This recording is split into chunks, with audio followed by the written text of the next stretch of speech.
which targets we could then see and prioritize. And so that made it into our plan. We worked then with timeline to make sure that all the targets are visible.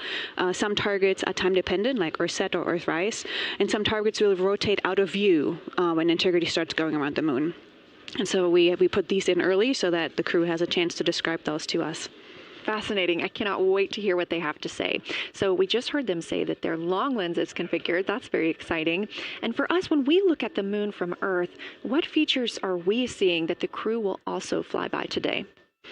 Yeah, so I really hope that people on Earth who are in nighttime will look up into the moon tonight. The features that the crew will see that we can also currently see is Aristarchus Plateau. Grimaldi is another feature. They're going to be sort of on our limb. And then Oceanus Procellarum, that really dark, large area on the near side that we can see. The crew is going to see that in the beginning. The more they fly around, the less of that they will see. So those are targets we will hear them describe early on in the flyby. Fascinating. Well, and the crew has been training for years for this day. And so we're going to hear them make a lot of calls about what they are seeing on the moon. And they're going to use a lot of interesting terms that I myself need some brushing up on. So could you walk us through a few of the things that we'll hear them use to describe the moon, like albedo, exosphere, ejecta, just some of those major terms we expect to hear from the crew? Yeah, of course. Albedo is basically a term of a reflectiveness of the surface. And so high albedo usually for the moon means bright areas, and low albedo means like darker areas. And so when you look into the night sky, you can see the high albedo areas are the white parts and the low albedo ones are the darker areas.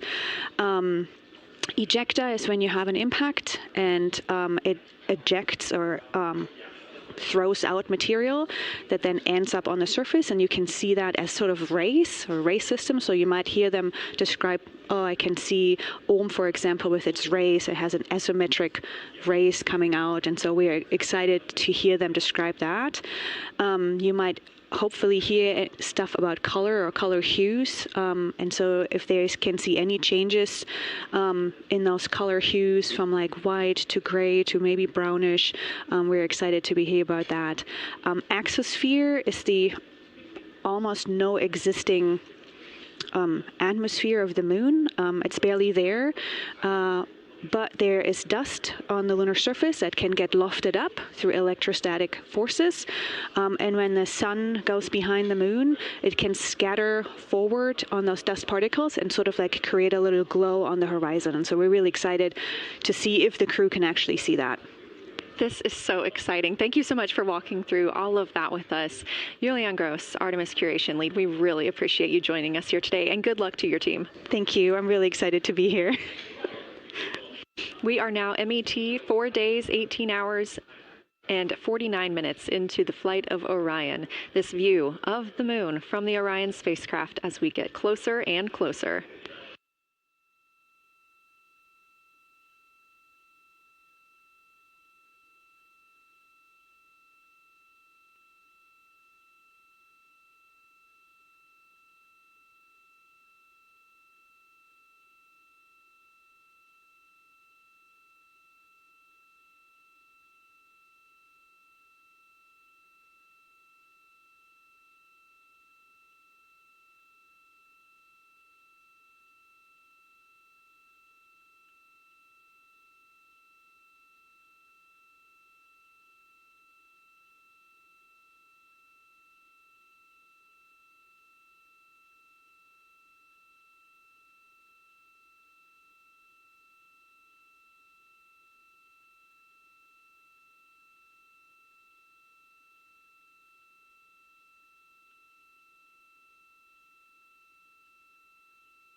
here in Artemis Mission Control at Johnson Space Center in Houston, Texas, just about 32 minutes away until the crew surpasses the record set by Apollo 13 as the farthest astronauts to ever leave Earth.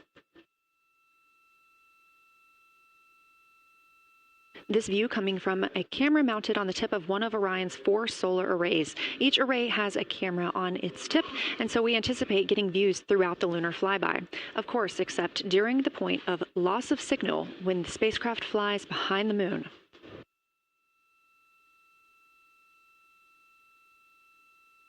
Inside the cabin, the crew are configuring the inside of Orion for today's flyby, making sure they have everything just where they want it to help them take the pictures that they are aiming for the science team here on the ground.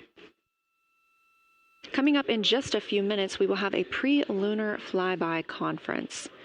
During that Lunar Flyby Science Crew Conference, our science officer here on console, Kelsey Young, will be speaking directly with the crew members about their targets, about their goals for today, what they expect to see, and what we are hoping to hear from them.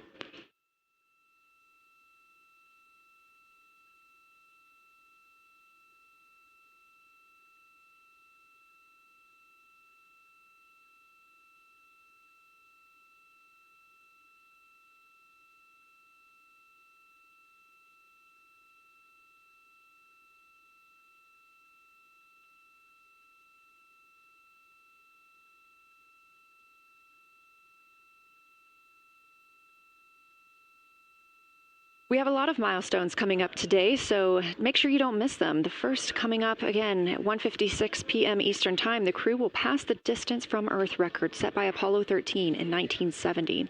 At 2:45 p.m., lunar flyby officially begins. The crew will have that time on their schedules to begin photographing and providing audio recordings of what they are seeing on the moon. At 7:02 p.m., Orion will make its closest approach to the moon, approximately 4,070 miles away. Of course, all of these numbers are going to have to be confirmed following the flyby. These are estimates, and we are working with orbital mechanics. At 7:07 p.m., Orion reaches its maximum distance from Earth, approximately 252,760 miles away from us all. At 8:35 p.m., the spacecraft will enter a solar eclipse. The crew will become the first to see a solar eclipse from the moon.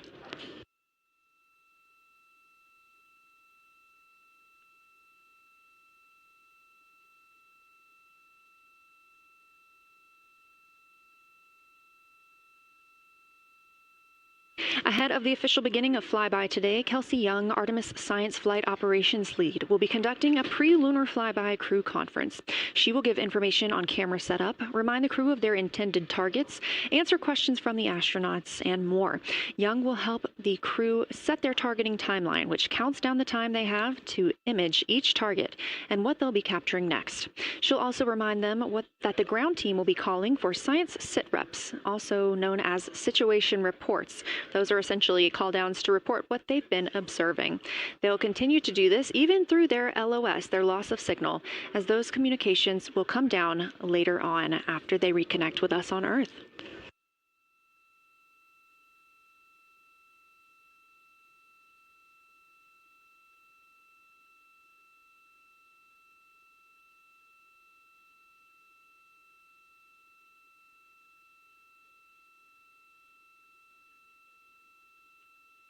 This view in the cabin, you can see the crew members are already using their cameras, getting set up, and they have dimmed the cabin lights to allow them better visibility outside of the windows and fewer reflections. Now, 28 minutes until they become the humans to travel farthest from our planet.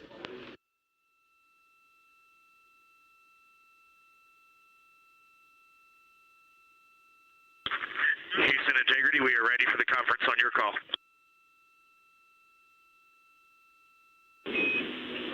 Houston is ready for the conference, passing you over to Science.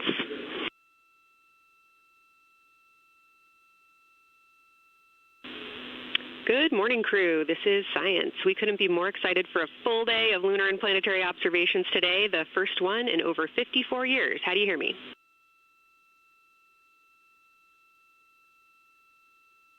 We hear you loud and clear, and Kelsey, you just got to know you're pulling us away from the moon right now, so let's go.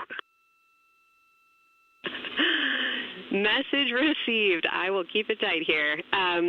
I did just want to start with a thank you on behalf of the Lunar Science team and the entire lunar and planetary science community, of which you are absolutely a part, for what you've already done in this mission and what you're going to do today to inspire the next generation of scientists. I have to say moon joy is the new term that's already become our team's new motto, so thanks for that. In this conference, we'll cover hardware and config reminders, and then I'll just briefly, as you said, cover today's science plan. I'm assuming you already have your LTPs up. Confirm that, and I'll jump quickly into the cabin config reminders.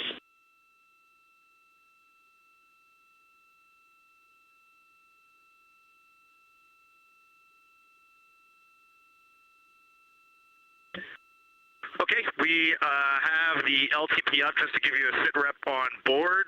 You've got Reid and Christina on one PCD, and Ike has his own, and Jeremy has his own. Copy that. That was going to be one of my questions for you, and I'll ask a question back. Is that the config that you and Christina plan to carry throughout the day for PCD use?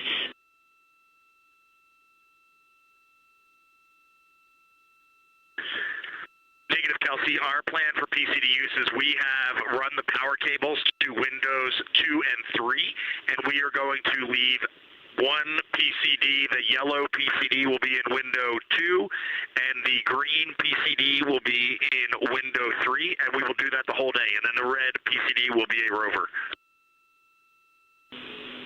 Understood. Super helpful. Recommend when you guys switch in and out of PCDs to add your initials to your OneNote annotations, just so we can keep track of whose is who. And then given that you have 3 PCDs instead of 4, for the data transfer at the end of the day, recommend making a new subdirectory entitled For Science for your own photos, or with your initials, that we can keep track of which pictures came from which flashcards.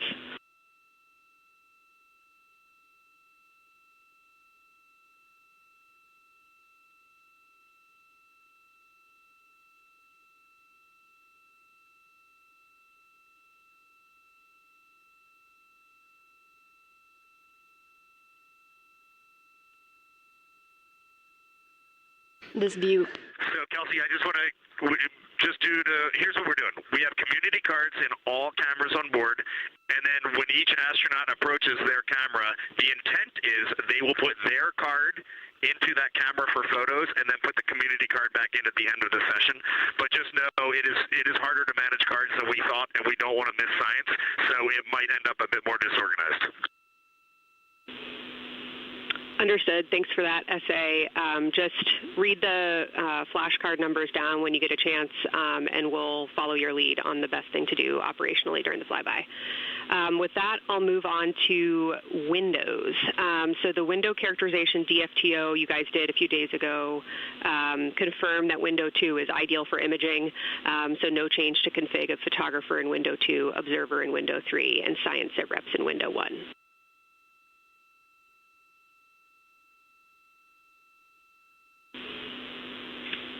Coming up on the handover. Be back. Hang on, Kelsey. The way we have it configured, tell us if this is going to be wrong.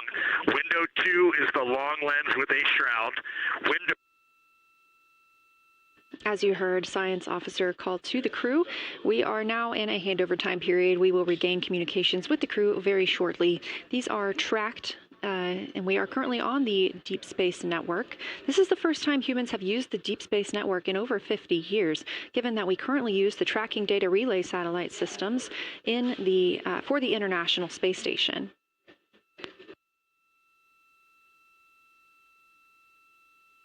This view from Artemis Mission Control on the right is Kelsey Young. That's who you hear speaking with the crew. Young is the Artemis Science Flight Operations Lead, and we also look forward to speaking with her here today.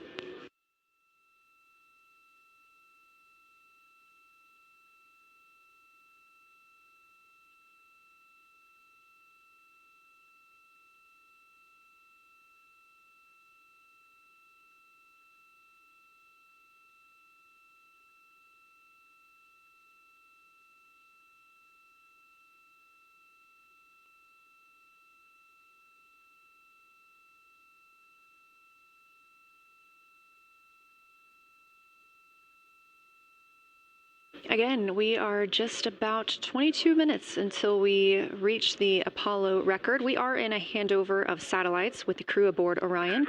The T-shirt shroud for the Z9 and solar, and then window 3 will be for visual observations, and window 4 is for floater.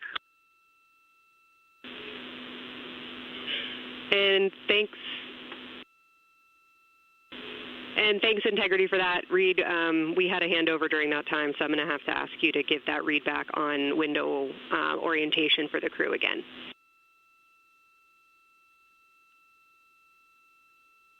Okay, we are happy to change it, but the way we have it configured right now is window 1 has a T-shirt shroud for the Z9 for solar. Window 2 has the shroud for the long lens for both lunar and solar. Window 3 is for visual observations. Window 4 is for floater. And then the docking hatch window has had a great view, so we've done a lot of mapping through that as well. All right, copy all, Reid. A note just on the window 1 T-shirt shroud that you can remove that for the lunar observation block if you want to, if you want that extra view for another floater, but defer to you guys on that.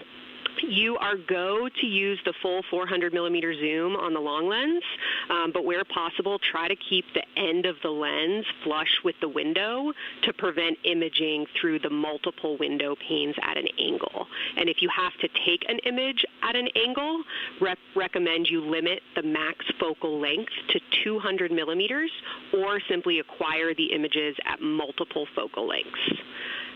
Last imaging update as a result of the DFTO is that if you can take the images out of the left side of window 2 where possible, that is the best half the window. Understand that might not be possible with the shroud. Any other imaging questions from you?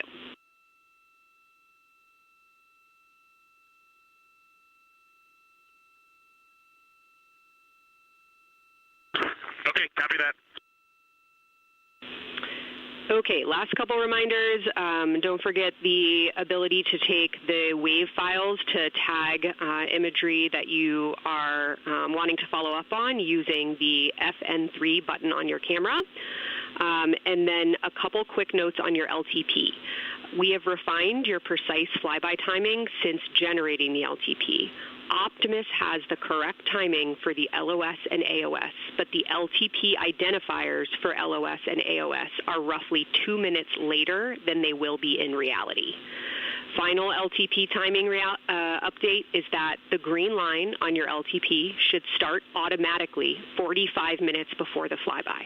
If it doesn't appear, let me know and I'll have troubleshooting steps for you. Last updates are on the eclipse, so only for that last hour today. Of course, remember if the sun is in view to use your eclipse glasses. And reminder that we will have a few activities for you prior to the eclipse to reconfigure all 3 cameras for corona and deep sky observations. These activities, some of which will occur during the forward link LOS, so we wanted to flag it for you now. Any questions before I cover the last 2 reminders?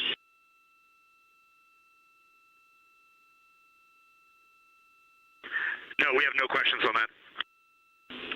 Last couple eclipse reminders, the sunset period and the first roughly 23 minutes of the eclipse will fall during that forward link LOS, but we'll still have a return link, and we're still looking forward to your science sit reps and observations during that time. And I do have a reminder for you on your preferred starting config for the eclipse in terms of role responsibility. Let me know if you want me to read that up or if you guys have that in your minds already. And if no other questions on config, I'll give you a few science-focused reminders.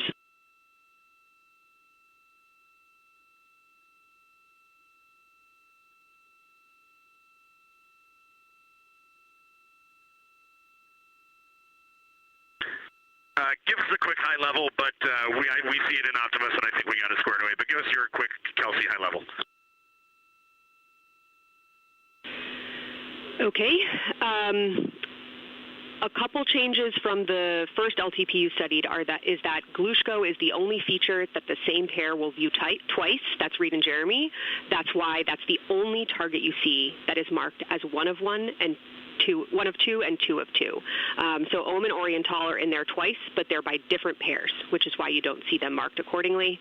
A note from feedback on your observations so far over the last couple days, a reminder that if you note structure and texture as well as color and albedo, please note any correlation between the two, and also a reminder that negative observations are still valuable science. So a lack of color or a lack of structure associated with color is also valuable.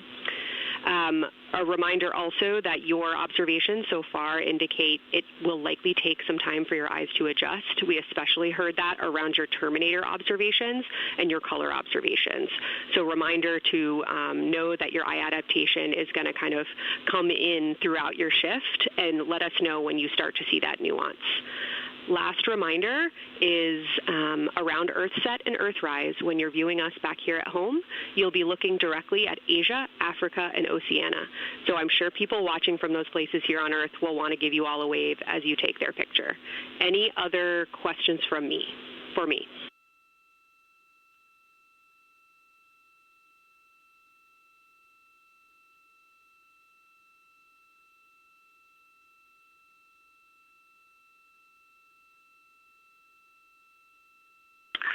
And Kelsey, hey, when you're talking window 2 left and right side, just can you say towards window 1 or towards window 3, and then we'll know that we are talking the same language? Absolutely. So I mean that the side of window 2 closest to window 3 is preferred for imaging.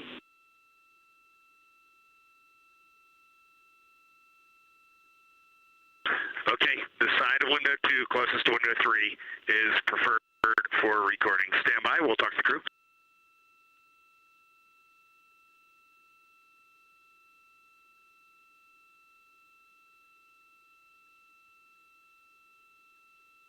Again, we are in our pre-lunar flyby science conference with Kelsey Young. Kelsey Young is the Artemis Science Flight Operations Lead, speaking with the crew aboard Orion. They've been training for this moment for years, and this is their last opportunity to get some further pointers and information. Kelsey, for the T-shirt shroud, what window does the science team think will have the best view? Is it window 1 or window 4? The only time we're strongly recommending use of the window shroud. The T-shirt window shroud for the eclipse viewing. Which window is primary for Z9? Window 1.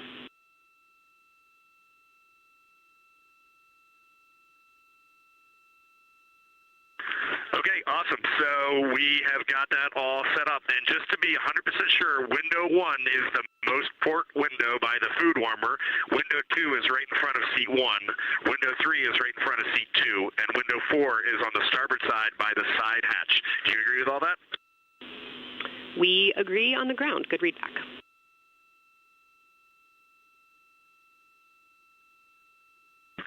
Okay, that's awesome.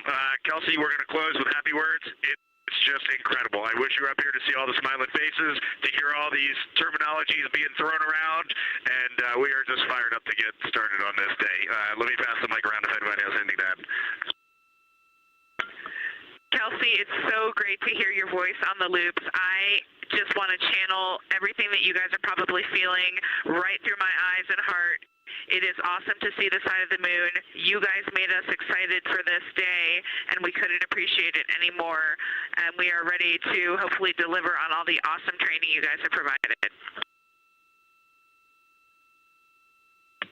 I'll just add, Kelsey, it is blowing my mind what you can see with the naked eye on the moon right now. It's just unbelievable. Kelsey, and to the whole Lunar Science team, all of you, all the work you put into this, we're just grateful. Can't wait to get going. And thank you for the tipper, for Carol Crater, and for Integrity. We can see them, and we've imaged them, and can even see with the naked eye. Quite impressive. Thank you so much.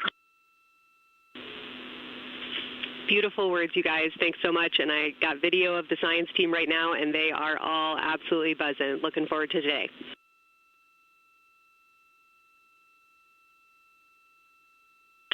Okay, we're heading into the timeline. Cheers, guys.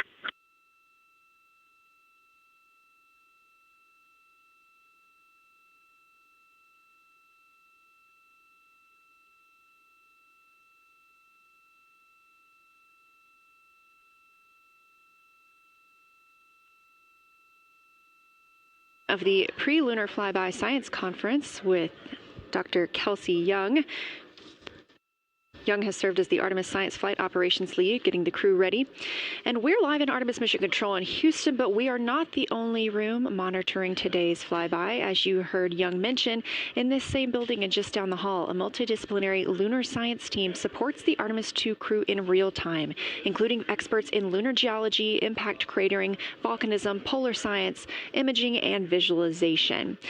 There are two integrated facilities, and the first is the SIR, which is what you have right here. That's the Science Evaluation Room. They are embedded within Mission Control to provide science input during live operations like what we see today. Additionally, and not pictured, we have the Science Mission Operations Room, a back room that processes data, evaluates imagery, and supports rapid analysis.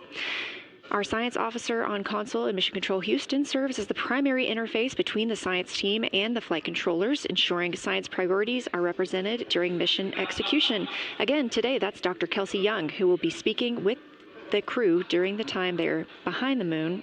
We will be speaking with her once the crew is behind the moon and out of communication with Earth.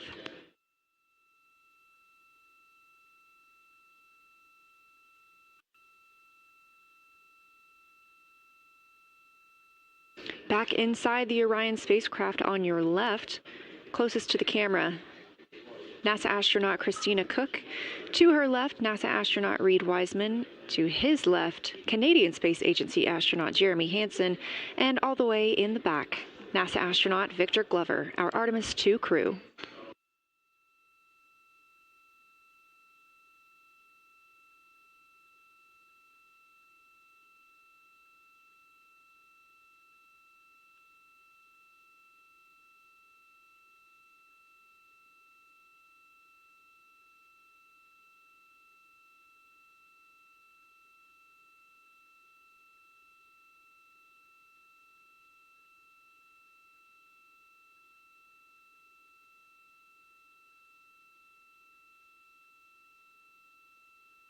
We are now approaching 8 minutes until the crew surpasses the Apollo 13 record. Currently 12,599 miles away from the moon, 248,507 miles away from Earth.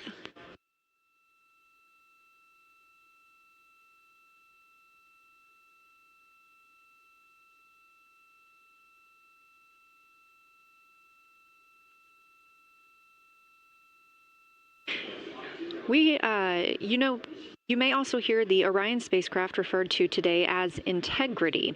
This was named by the Artemis II crew. It is Integrity crew, we have Reid's family in the viewing gallery. You're welcome to say hello.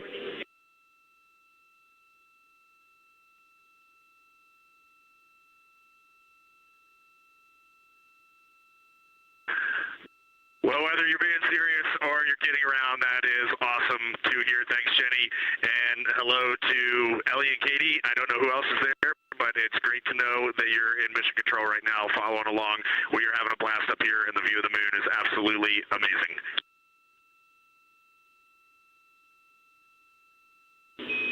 I'm seeing a lot of hearts come out of the viewing gallery and even more smiles. Thanks, Reid.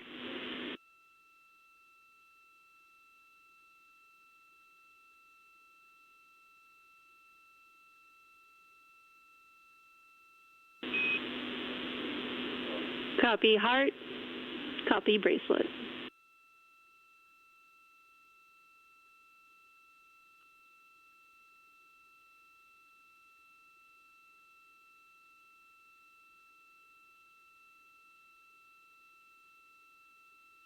That call from Capcom, Jenny Gibbons, Canadian Space Agency astronaut and Artemis II backup crew member, letting Reid Wiseman know that he has family here to support him today in the Artemis Mission Control viewing room.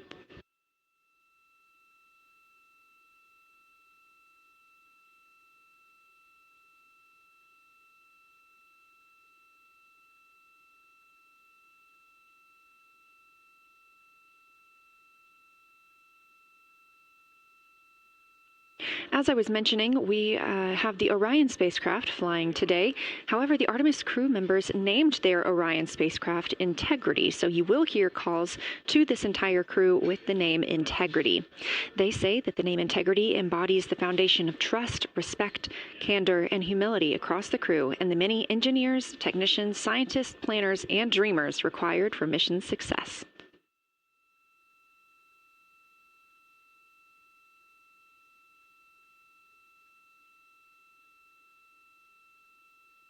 This view live from the outside of Orion as we continue. Preparing for our lunar flyby, now less than 5 minutes from surpassing the record set by Apollo 13 astronauts for the farthest humans to travel from Earth. This will not be the farthest that Integrity travels today.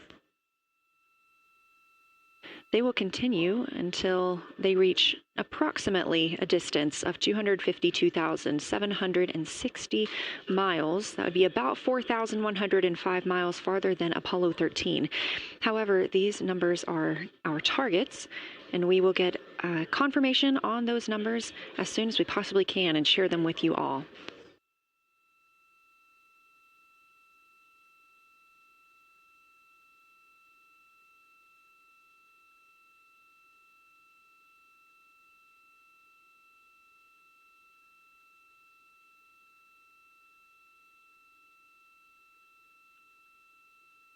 We talked a little bit about what to expect from the crew, whether that's taking photos or making audio recordings.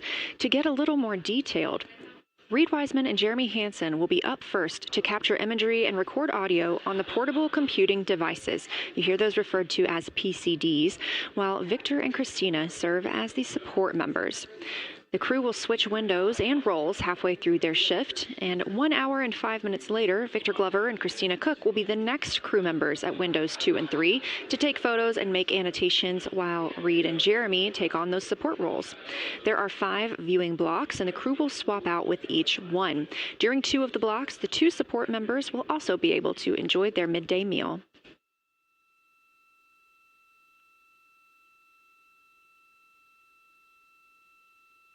At least 3 times per block is a science sit rep. Again, situational report. This is partially an operational status, reporting back if they missed any targets or gotten any specific ones, if they have issues with their camera or any other operational items. The other part is an actual description of the moon. This task is done by one of the support team astronauts, so that's not the crew currently taking photos or making annotations, but they do have windows 1 and 4 that they can float up and provide that information from.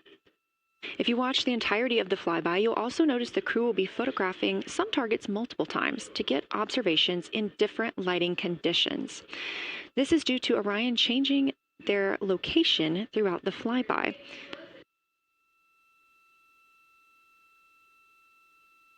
What this crew will be able to capture in a couple of hours of the same targets in different lighting would take orbiters years to do because of solar and spacecraft positioning. This crew has studied the moon extensively, and they're also familiar with what the science team calls the Big 15.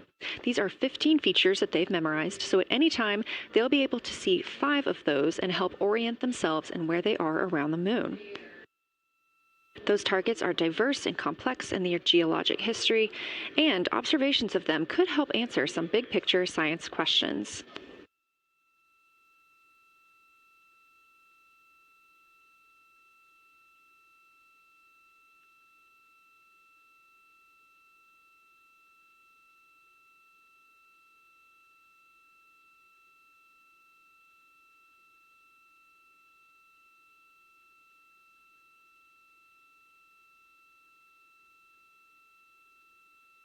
If you've been following the mission, you can see that the configuration of the cabin is a little bit different than what it looked like on launch day.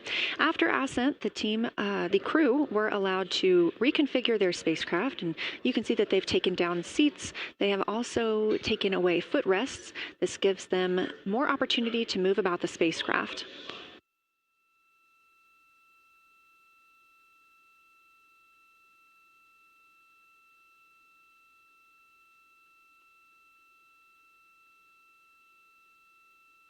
Orion itself has 330 cubic feet of habitable volume. That's about the size of 2 minivans and is 60% more cubic volume than the Apollo spacecraft. We are standing by for the Integrity crew aboard Orion to surpass the Apollo 13 record.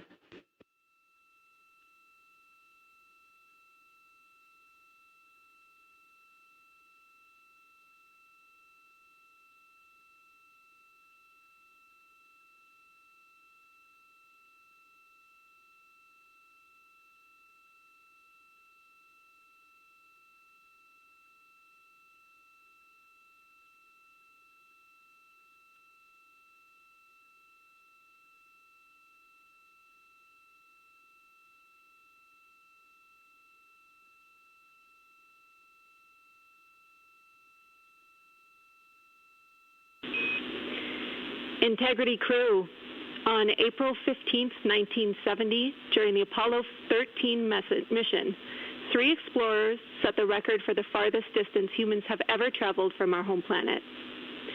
At that time, over 55 years ago, Lovell, Swigert, and Hayes flew 248,655 statute miles away from Earth. Today, for all humanity, you're pushing beyond that frontier. Integrity, over to you.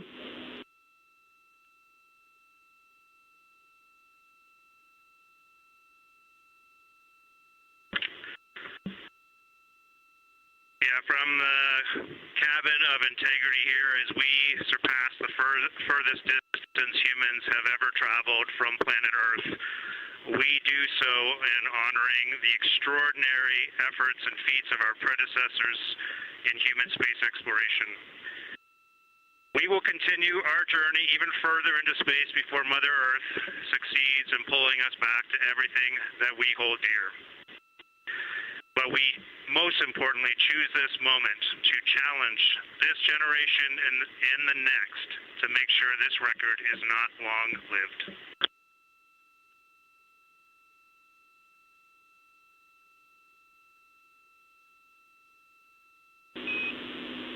Thank you, Integrity, and congratulations to you and the rest of the Artemis II team.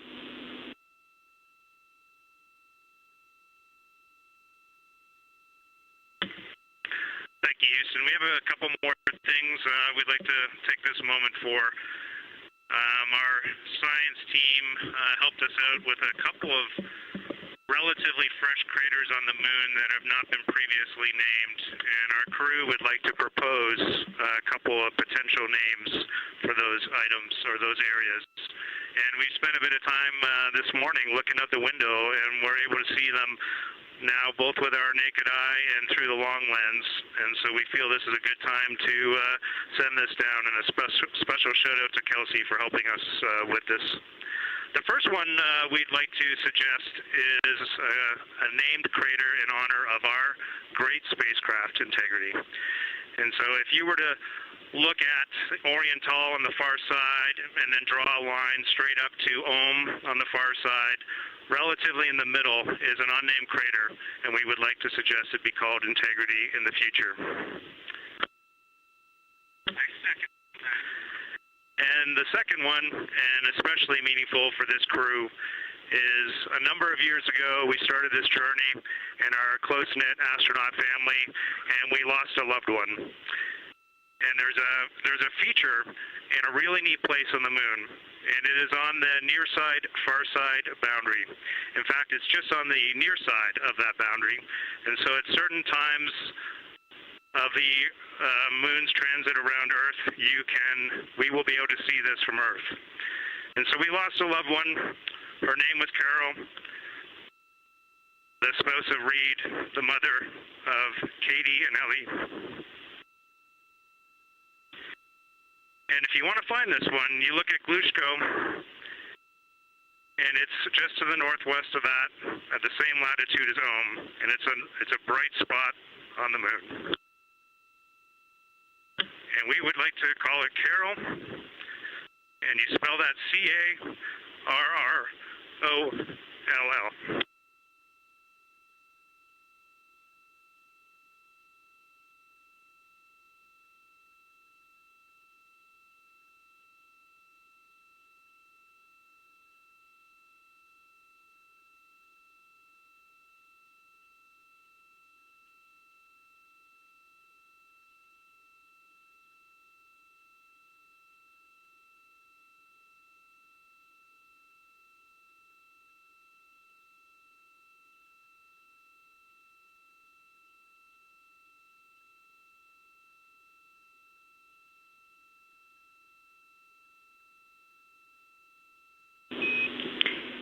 Integrity and Carol Crater. Loud and clear.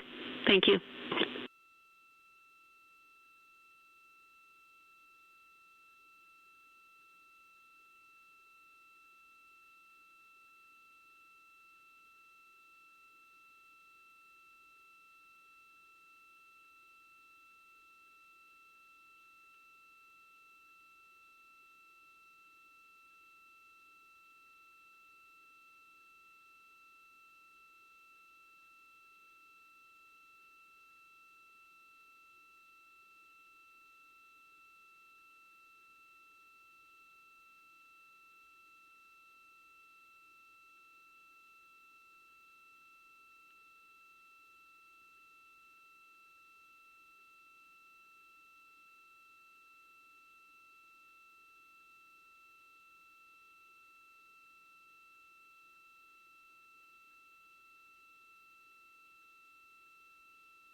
As the Artemis II crew passed the record set by Apollo 13 for the farthest humans to ever fly from Earth at 12:57 p.m. Central Time, 1:57 p.m. Eastern Time, Canadian Space Agency astronaut Jeremy Hansen shared. We're getting ourselves all put back together now, and we are going to dim the cabin lights and prepare for our science objectives ahead.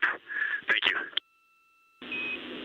Sounds good. We're doing the same down here, and you are maneuvering to your observation attitude.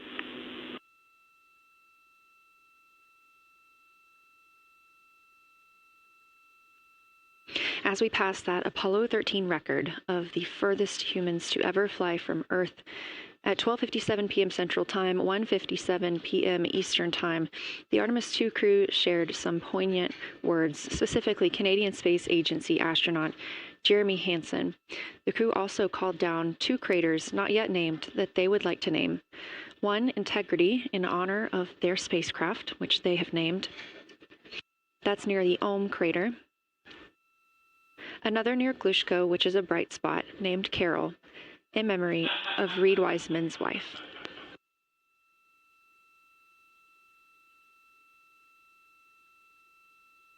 There was a moment of silence here in Mission Control Houston. And now the team and the Artemis II crew are ready to begin their lunar flyby.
We are 4 days, 19 hours, 31 minutes mission elapsed time of the flight of Artemis II, our 4 astronauts aboard Orion. Today is our lunar flyby day. The spacecraft is currently about 12,000 miles away from the moon, and you can keep up with the distance from Orion to the moon and Earth by visiting nasa.gov/track Artemis. Or you can just stay with us here because we're going to be telling you throughout the day. They are currently 248,834 miles away from planet Earth.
Coming up next on the crew's timeline today will be their cabin configuration portion.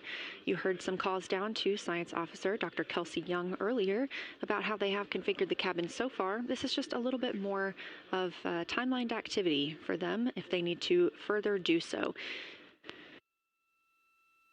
On flight day 3, the crew had time on their schedule allotted for configuring the spacecraft cabin for how they intended to arrange it today. Of course, they had to take down that configuration for another test yesterday of their Orion Crew Survival System suits. But configuring it on flight day 3 allows them the opportunity to get a chance to see what works for them now that they are in the microgravity environment.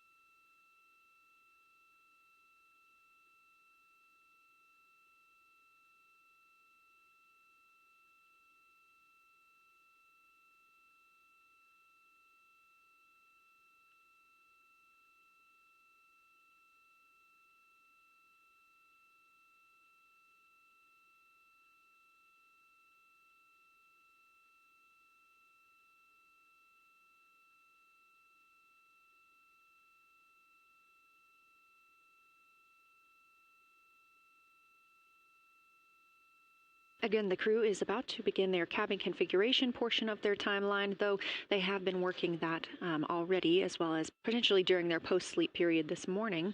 The official lunar flyby observations are slated to begin in just about 40 minutes. That's when we'll have the crew at the windows photographing the moon, as well as making calls down about what they are seeing.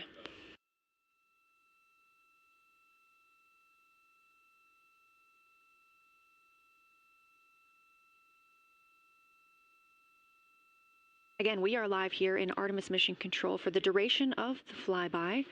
Currently, the Orbit 1 flight control team is on console. This room is staffed 24/7 from the time before the astronauts step foot on the rocket until the time they are splashed down and are safely recovered in the Pacific Ocean on flight day 10.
Again, this is Artemis Mission Control here in Houston.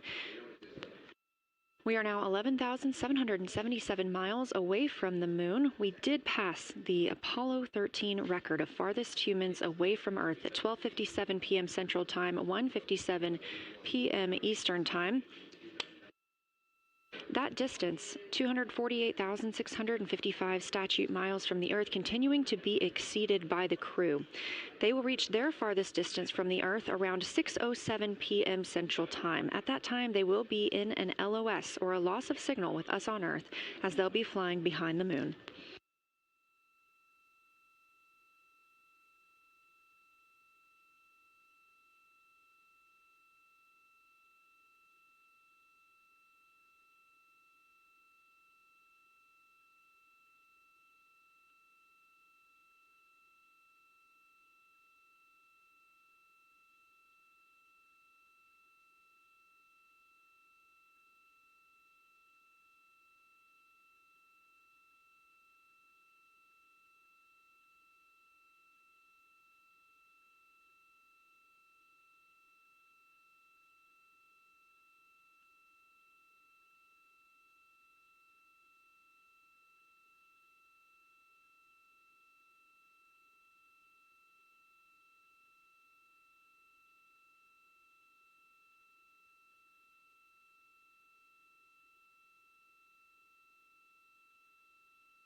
As the crew gets into their cabin configuration preparations, we are joined by Dr. Sarah Noble, the Artemis Lunar Science Lead. Thanks for joining us here today. Yeah, it's quite a day. Yeah, we are very excited. I can only imagine how you guys are doing over there. So tell me a little bit about yourself and what your role is for Artemis II. Sure. So I'm the Artemis Lunar Science Lead, so over the entire campaign, and my job is basically to make sure that as we have this big adventure back to the moon, we actually learn new things about the moon. Fascinating. So why is the moon such an important destination today?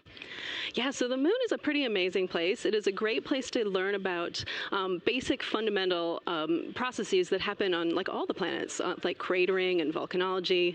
And also it is, part of our Earth-Moon system. And, the Earth recycles its rocks pretty well, right, through plate tectonics and weathering and whatever. Most of the rocks on the Earth are geologically young. But on the moon, we have the entire record that goes back 4.5 billion years since we formed. And so if we really want to learn about what was happening in that period, like the moon is really the only place we can go. We're also thinking about going back to the moon, and we want to go to the lunar South Pole. So what makes that such an interesting destination? Yeah, the South Pole is cool, right? It's far away from the places we went during Apollo. It's different kinds of rocks there, some of the oldest rocks on the moon. It's also a place where we think there might be resources like water. There are craters that really never can see the sun because of the low sun angles there, and they get very cold. And we think that water and other things can build up in those craters, and so we're very interested to see what that might do for us. I'm very interested as well. So for some of our viewers who might be new to this, what does lunar science look like during an Artemis mission?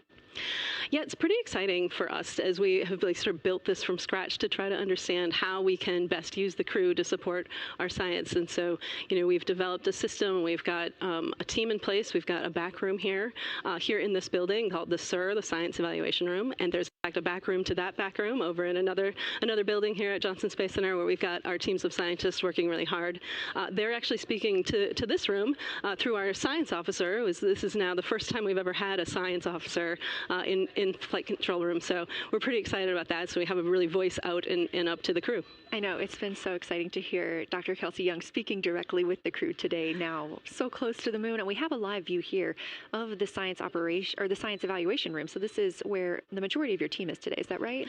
Yeah, that's right. This is a big chunk of our scientists. You can see them in there now working hard, trying to get ready for the day. And then again, there's a second room where we have a lot of our data folks, where the data will first come down and they'll sort of sift through the data and get it ready for this team to take. What's the mood like right now in the SIR? It is, I would say, giddy. I think we've worked very hard for this. They have done simulation after simulation. They have worked really hard over the last couple of years to get ready for this moment, and I think everybody's just really excited to see. Even already we've had some descriptions from the crew coming down, and it's so great to see their joy and our joy, our love for the moon come through. Yes, we are in for a real treat today, if it's been anything like their observations the past couple of days. So how are the lunar science teams using this test flight to prepare for future missions to the moon? Yeah, absolutely. This is the way that we are building our foundation for the future, from everything from, how do you train a crew to be a geologist, right? And so, working through that, getting them classroom training, field training, building the science team, building these physical rooms that we are in, designing the software that the teams are using, and then, figuring out what happens to that data. They're going to take this data and it's going to come down, and how do we get it out to not only our team, but out to the world and the rest of the science community? Yeah, that's a great point, because when you hear these crew members talk, you would never know that they're not geologists. Your team has trained them so well. They have been very good students. Who can blame them? It's a pretty great topic. One more question for you. How does the science that we're doing on Artemis help support long-term exploration, and including our sustained presence on the moon? Yeah, you know what? We have a saying in the Science Mission Directorate that science enables exploration and exploration enables science, right? So you need the scientists, because we are the ones who are the experts in, landing site and doing analysis of landing site and making sure we can find a good place to land, to understanding the properties of the soil so we can, design our systems to manage that, understanding the radiation environment, keeping our astronauts safe, all of these things, right? But, in return, you provide us with opportunities where now we're going to be able to collect this data and collect samples and deploy our instruments and all of that. So it's a symbiotic relationship. That makes perfect sense. Well, Dr. Sarah Noble, Artemis Lunar Science Lead, thank you so much for joining us here today. Best of luck to you and your team, and I hope that you get to enjoy today too. Thank you so much. We are now getting closer and closer to our lunar neighbor. This live view coming from the Orion spacecraft and a camera mounted on one of its solar array wings.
integrity for camera serial numbers.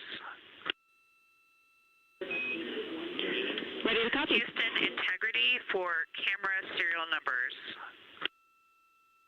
Hey Jenny, these are card numbers for the various positions on the D5. For the long lens on the individual cards, we will have Victor's individual cards, 1008, Victor's 1008, Jeremy 1019, Reid 1012, myself 1015.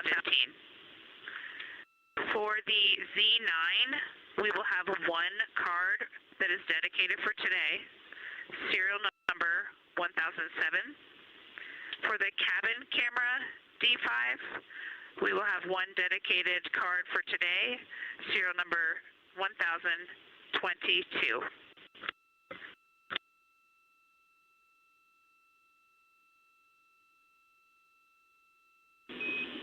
All right, Christina, we copy all. Thank you.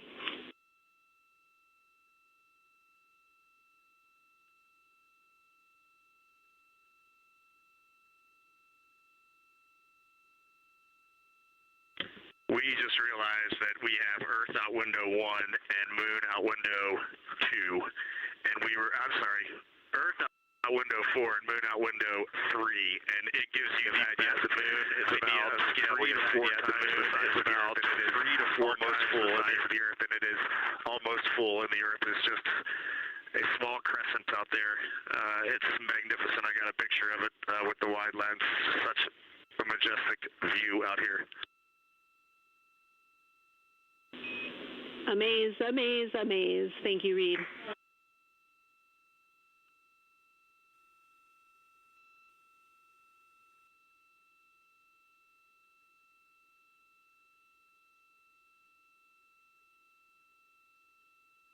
Those are some of the communications we're excited most about today. Commander Reid Wiseman calling down their view right now, obviously a little bit different than what we can see from the solar array camera. They are looking through the windows of the Orion spacecraft, able to see at the same time Earth and the Moon. You also heard NASA astronaut Christina Cook calling down some of the cameras that they will be using today. The crew is in that cabin configuration portion, and we expect the lunar flyby observation period to start just about 20 minutes. Just about 20 minutes.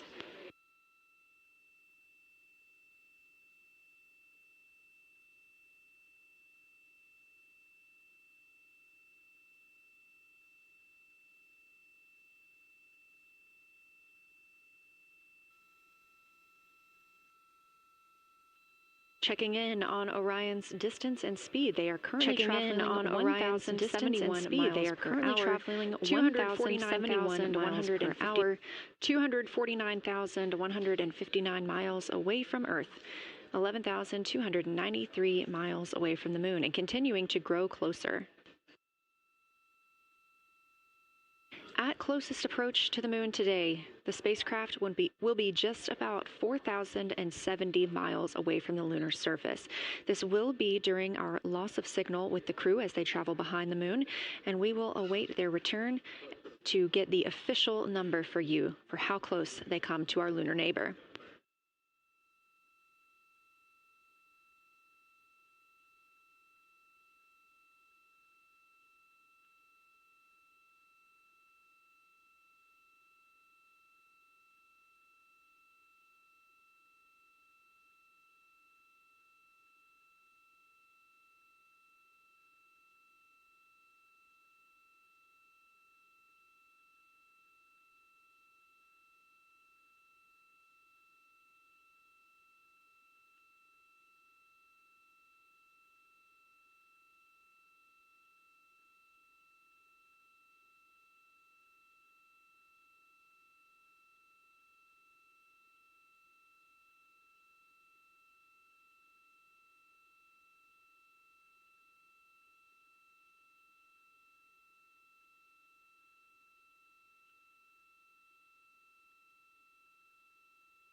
Inside the cabin today, the lunar targeting package is the primary tool guiding the crew observations and consists of two key components.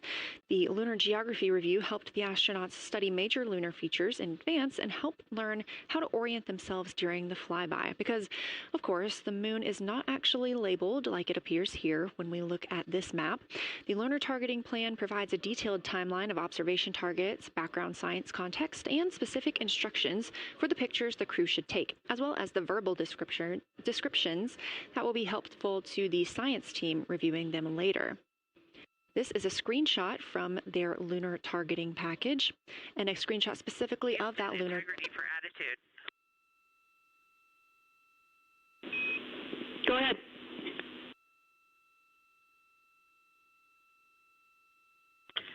Hey, Jenny. Understanding we are in final attitude now for the lunar flyby. Would it be possible to pitch the vehicle down 5 degrees? That would allow us to get the D5 long lens flush and have the least amount of window distortion. We're checking. That call from Christina Cook, NASA astronaut and mission specialist on Artemis II. Copy. The Orion spacecraft is positioned in a specific attitude to allow the crew to best see the moon outside of their windows today for this imaging opportunity. That call was a request for a potential attitude shift just slightly, another 5 degrees, to give them a better view and to give them a better opportunity to use their long lens camera.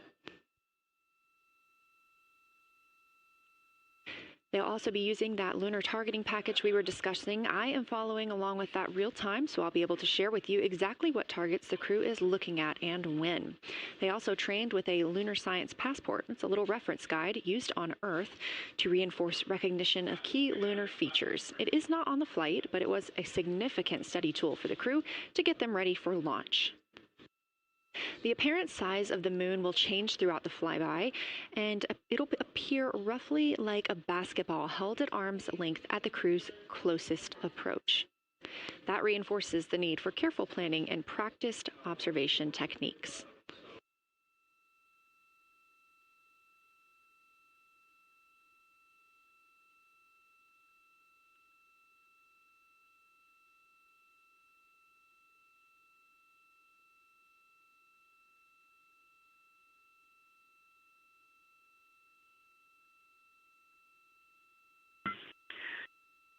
Houston, integrity for timeline.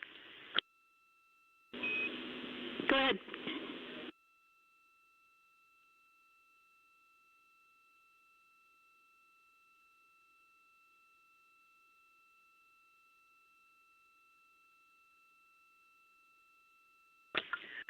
Hey, Jenny, just to make absolutely sure that we start observations when expected, we are showing in Optimus that observation time starts in about 15 minutes, and in LTP that our first target, discussion 1, starts in about 29 minutes. Can you confirm you'd like us to start discussion 1 in 29 minutes at 1900 GMT?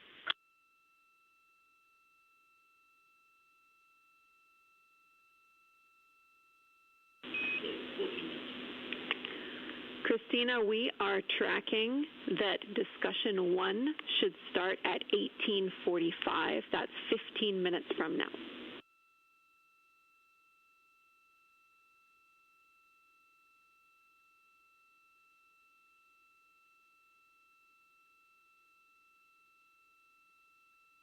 Okay, copy all. It may be a granularity issue with LTP, but understand that we start that observation in 15 minutes, and I bet when we get there, the green line in LTP will match the start of the white band for discussion 1.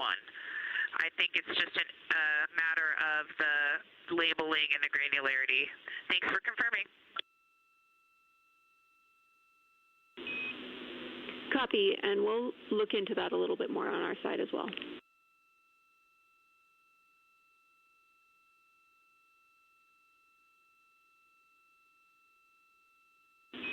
Christina, can you verify for us that your green line is moving on the timeline page of your LTP?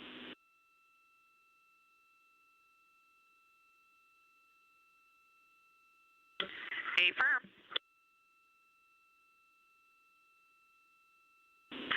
Jenny, I do think we're good. Looking closer, I see the labels are just not aligned with start or end times of the white visible bands.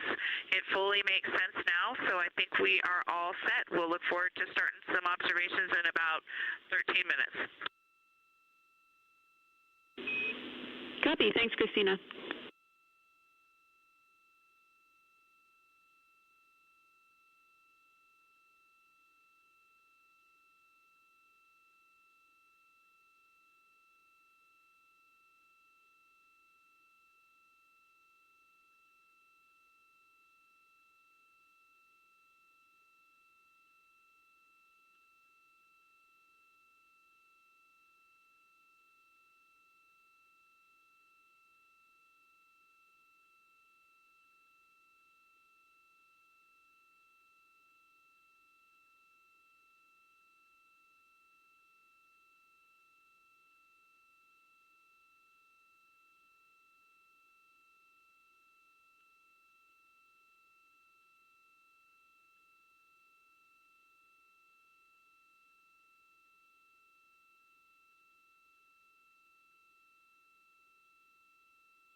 As you heard discussed, we are expecting the crew's observation time period to start in about 10 minutes. First, they'll be conducting a warm-up, warming up to their science observations of the moon. They'll be discussing with each other, helping each other orient using the major landmarks that they've studied, asking what is familiar. If we roll left, port 5 degrees, that would get the moon closer to the left side of window 2.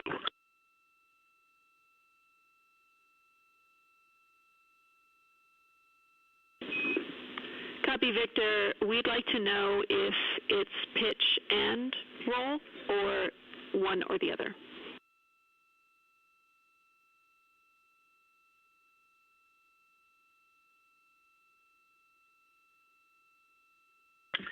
Jenny, we actually thought you already put the pitch in. Had the pitch been put in already? No, we need a little while longer to talk about it.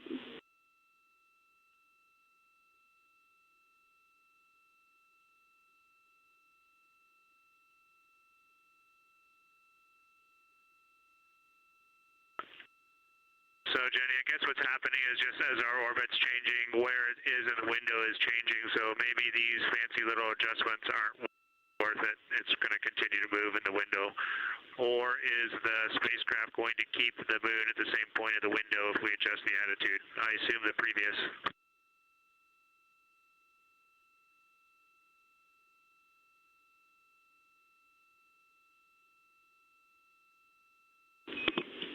Right now, we are pointing the center of the window to the center of the moon with 2 degrees of deadband.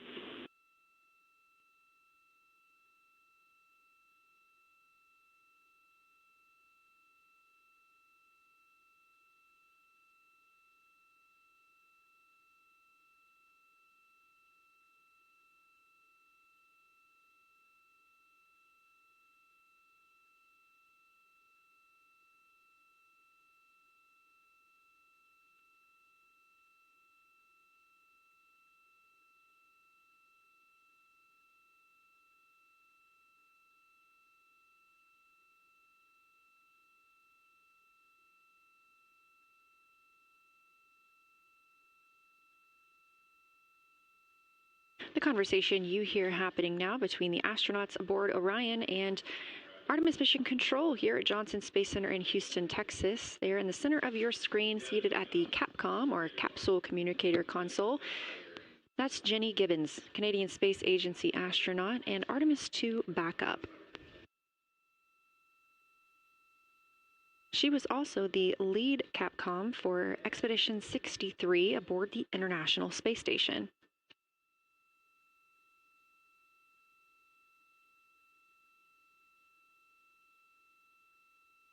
The crew is requesting some attitude changes to the spacecraft to allow them to better image the moon, our priority for today.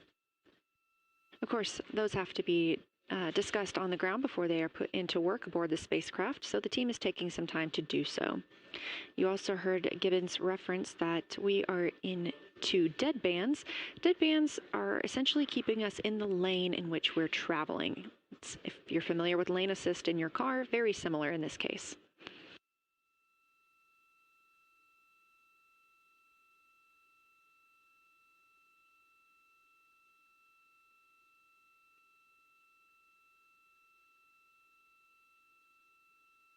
We are now 10,870 miles away from the moon, traveling 1,066 miles per hour and 249,390 miles away from Earth. Again, we recently surpassed the Apollo 13 distance record of farthest humans have ever traveled. And upon calling down some words during that milestone, Canadian Space Agency astronaut Jeremy Hansen noting that he hopes that this record that they are setting today is soon broken by future explorers.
This is Artemis Mission Control. We are standing by for the beginning of Lunar flyby. Expecting that to start in just a few minutes when the crew will begin a warm-up discussion, preparing for the day. They will be capturing images along while discussing what they find familiar about the moon and what looks unexpected to them.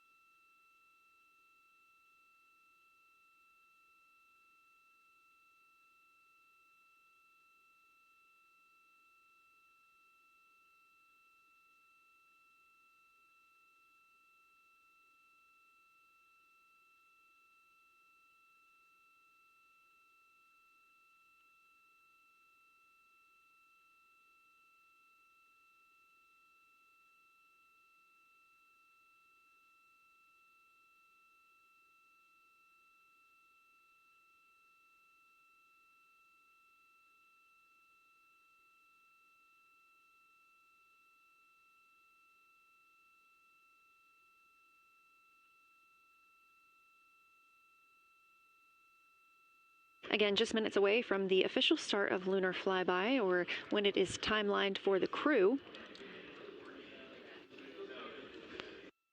We are currently 10,726 miles away from the moon. This view on the left side of your screen coming from the camera on one of Orion's solar arrays.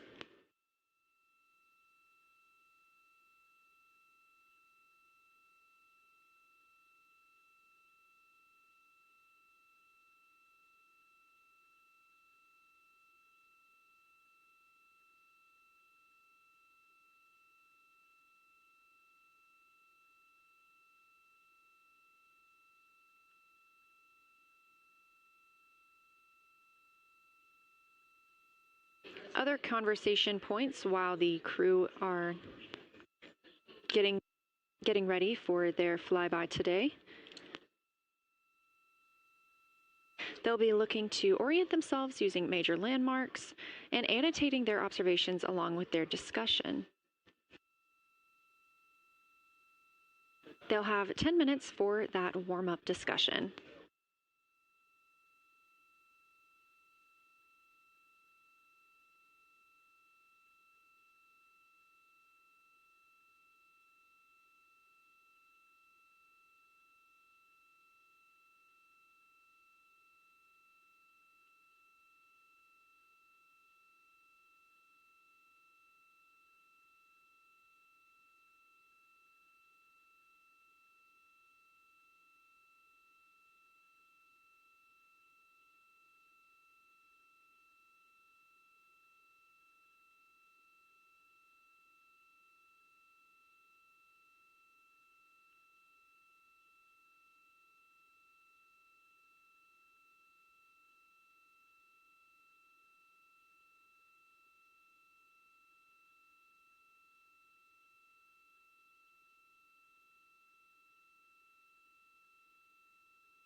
Houston integrity. We have two folks at the window deep in discussion talking about all of the awesome features that they're seeing. We just had a huge moment realizing that Hertzsprung is about the same size as our incredible Oriental. We're really excited about this target that's kind of new to us. We're orienting on things like how we talk about albedo, finding some of the prevalent things that we're used to from all of our training, and just overall taking in this view. We also are noticing that the moon is still getting noticeably bigger as we go, even when you're watching it continuously. It's great to see these two guys get warmed up. We love the report, Christina, thanks. And you nailed it on why we added Hertzsprung. As you'll see in the prompts, we're looking for comparisons to the comparatively much older Hertzsprung compared to the younger Oriental. Great words.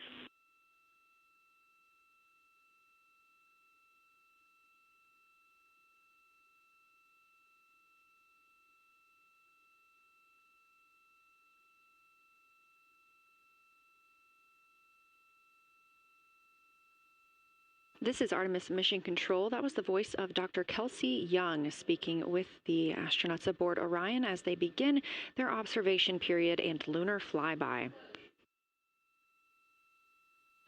NASA astronaut Christina Cook reporting their view of Hertzsprung Basin. The team here is looking for centered images of the basin at a full zoom, and they're hoping that the astronauts can image and describe the inner and outer rings. This is considered a degraded basin with a floor, rings, and ejecta compared to a younger Oriental basin.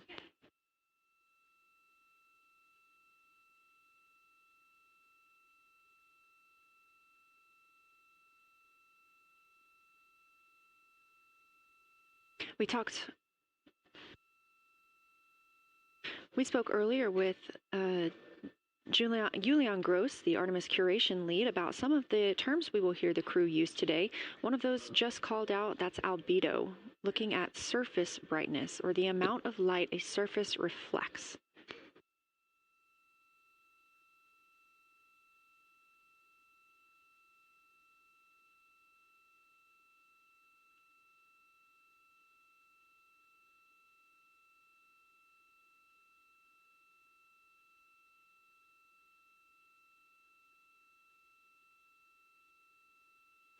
A few more terms that we hope to hear today during the crew's sit reps or situation reports include embaying. This refers to one feature that surrounds another. That usually is a higher relief feature.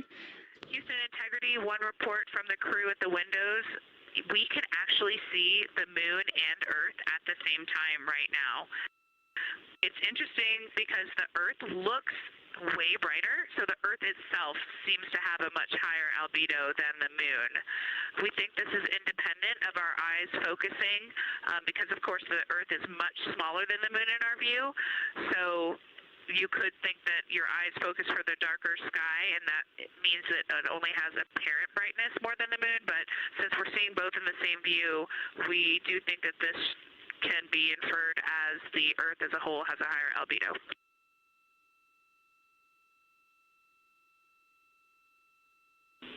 Great observation, Christina, and reminder that as you're starting to look for those subtle color and albedo variations on the moon, the relatively bright albedo Earth might make those a little bit difficult, but as your eyes continue to adjust, we expect you to start to see more nuance on the moon. Thanks.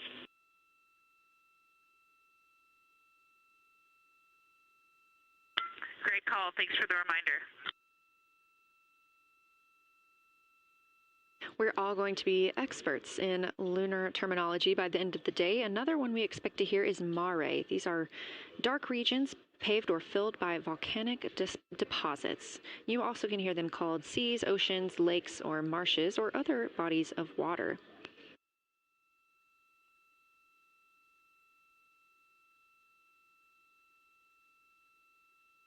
Again, we are live in Artemis Mission Control, but on the right side of your screen, that is the Science Evaluation Room, team members who have been preparing for this day for years. The crew has significantly darkened the cabin of Orion. This allows them better views outside the windows and fewer reflections from inside. They reported being able to see the moon and the Earth out the same window at this time. We are really hopeful to get those photos. Right now, this view on the left side of your screen coming from a camera mounted on one of the solar array wings on Orion outside the spacecraft. The crew is equipped with 80 to 400 millimeter zoom lenses.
The team continues their warm-up discussion. I should say the crew members aboard Orion continue their warm-up discussion. However, they are about to be prompted to move on to discussion number 2, which is near side and far side.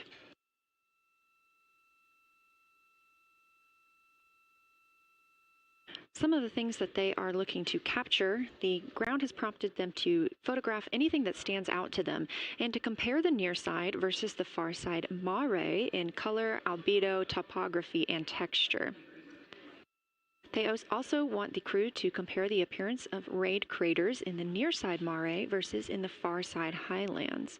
Of course, a reminder that some of the items that the crew, or some of the landmarks the crew are seeing today, is the first time that humans have ever laid eyes on those portions of the moon.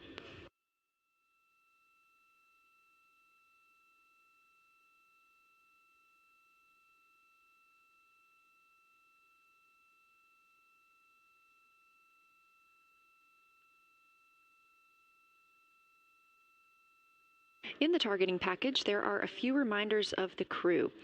For the crew, there are time-sensitive observation reminders and science sit-rep reminders. Integrity. We have a sit-rep.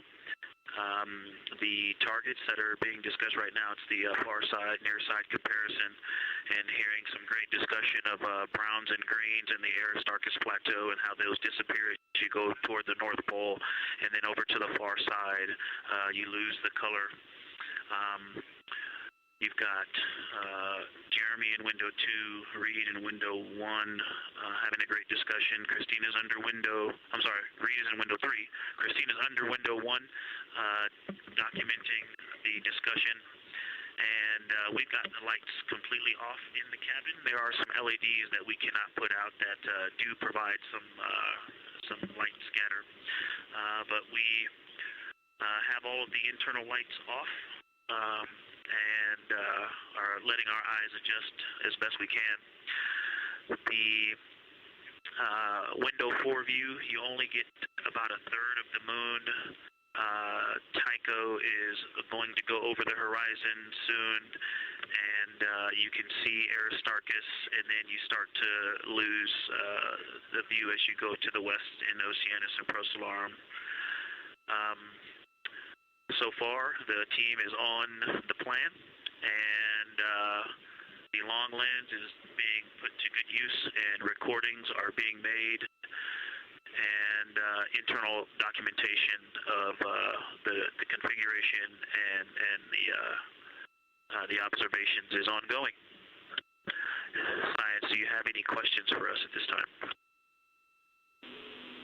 Integrity Science. Victor, very glad that you provided the first formal science sit-rep, as these were indeed your idea. One follow-up question, any relationship between those browns and greens you described? Do you see them blending into one another, and do you see any topography associated with either color?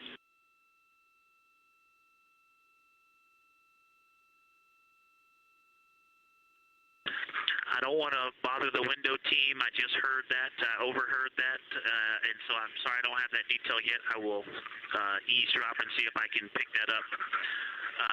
I will try to answer that at some point. I also heard a comparison of the albedo in Aristarchus, that crater, the very high albedo spot you can see on the near side. There is a feature called, I believe,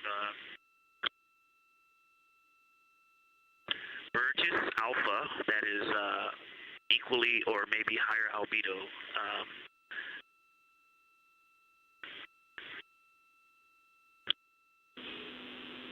I apologize for the gaps. I'm trying to listen and talk at the same time, but I will try to get some more information to correlate those colors from Aristarchus for you.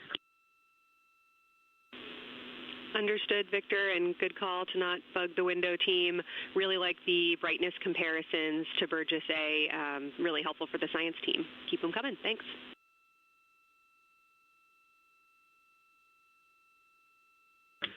I also heard a discussion about the albedo of Grimaldi being a 10, and how many of us, when we were a little further away, saw that as the darkest albedo, and that the bigger mare off to the to the east was still dark, but maybe a 7-8. We still think that, but you are seeing color variation, albedo variation inside of Grimaldi as well, and that even on the west side there's still a very dark part of it. but it is still the darkest. It is just not as uniform as it looked when we were farther away. We're starting to differentiate the striations of albedo inside of Gribaldi.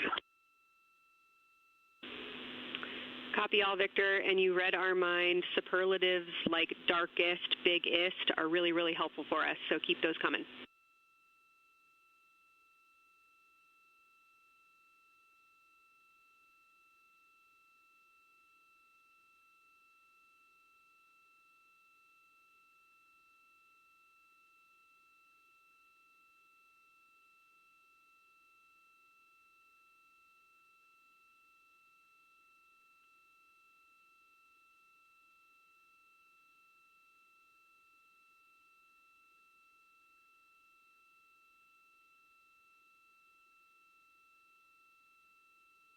As we were just mentioning, the crew is slated to perform these science sit reps. They are prompted to do so by an icon in their lunar targeting plan. That one coming down from NASA astronaut and pilot of Artemis II, Victor Glover.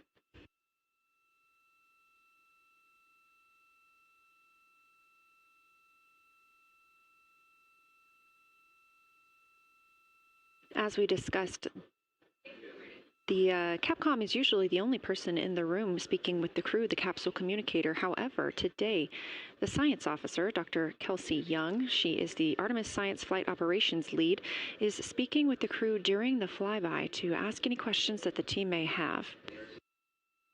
To her right is Trevor Graff. He is one of 3 science officers. Those would be Kelsey Young, Trevor Graff, and Angela Garcia, who will also join us later for an interview.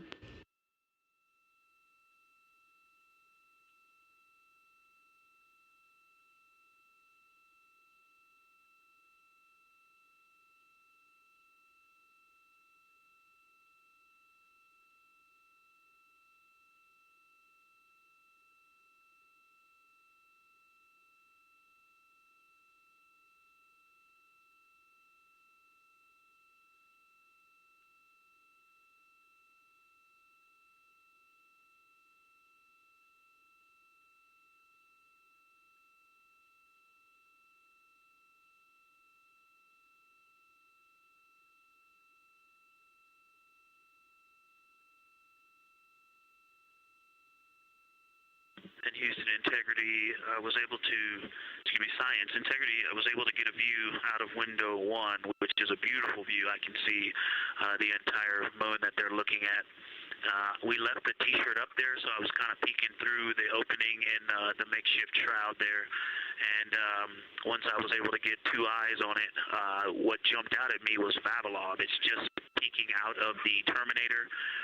It's clear of the Terminator now, but it just really jumps out because it's still got the low light, the low sun angle. And so where the, Vavilov has that impact over the top of another crater, where the 2 craters intersect on the eastern edge. So on the side closest to Oriental, where the 2 crater rings intersect, the shadow there is the highest peak in the interior of Vavilov, and so you can see that terrain is, there's some real variation in the terrain there, that there's a nice peak where those peaks intersect, where those rings intersect, and we'll get a picture of that.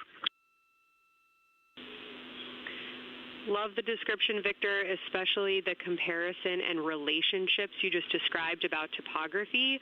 And if it's easier for your observations, do feel free to remove the T-shirt shroud from window 1.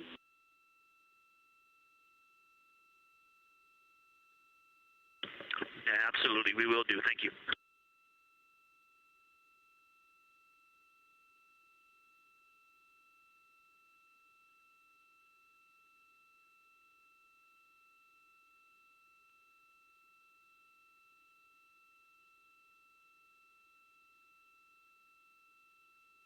Those calls coming from NASA astronaut Victor Glover. As we discussed, the crew is working in pairs at the windows. Right now, taking photos are Commander Reid Wiseman and Mission Specialist Jeremy Hansen. Serving as their support team are pilot Victor Glover and Mission Specialist Christina Cook. You're hearing those calls from Victor Glover, as he is on that support team, and he is tasked with providing the science sit reps, while the 2 crew photographing and making annotations of the moon are in Windows 2 and 3. Windows 1 and 4 are available for the support crew to fly up to, obviously look at the moon themselves, and provide these science situational reports.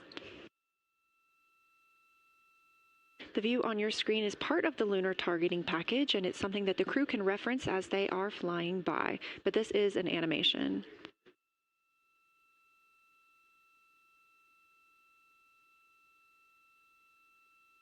You also heard Glover mention Oriental. Oriental is a major feature that the team is interested in today, and it's known as the Grand Canyon of the Moon. Until this mission, the Oriental Basin had never been seen in sunlight by human eyes. Oriental Basin and its surrounding ejecta could fit within a straight line distance from NASA's Johnson Space Center, where we are at today, to Kennedy Space Center.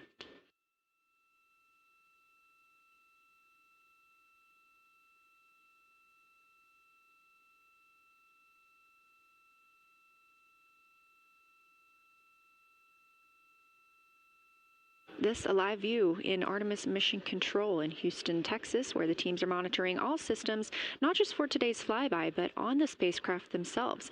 Again, this is a test flight, our very first flight of humans on the Orion spacecraft. This team has been this team has been monitoring the entire time of the mission, as well as we have been live the entirety of the mission, and we will be continuing to do so all the way through splashdown and crew recovery from the Pacific.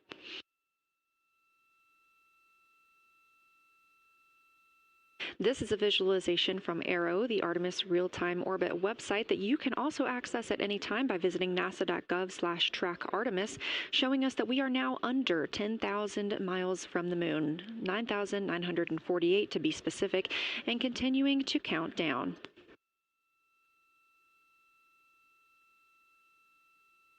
Again, our closest approach to the moon today should come about 6:02 p.m. Central, 7:02 p.m. Eastern. However, we will be out of contact with the crew at this time as they begin transiting behind the moon.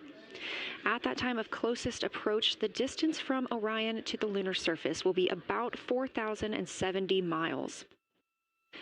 Of course, these are estimates at this time, and we'll be sure to provide you with the official numbers once that closest approach has been reached.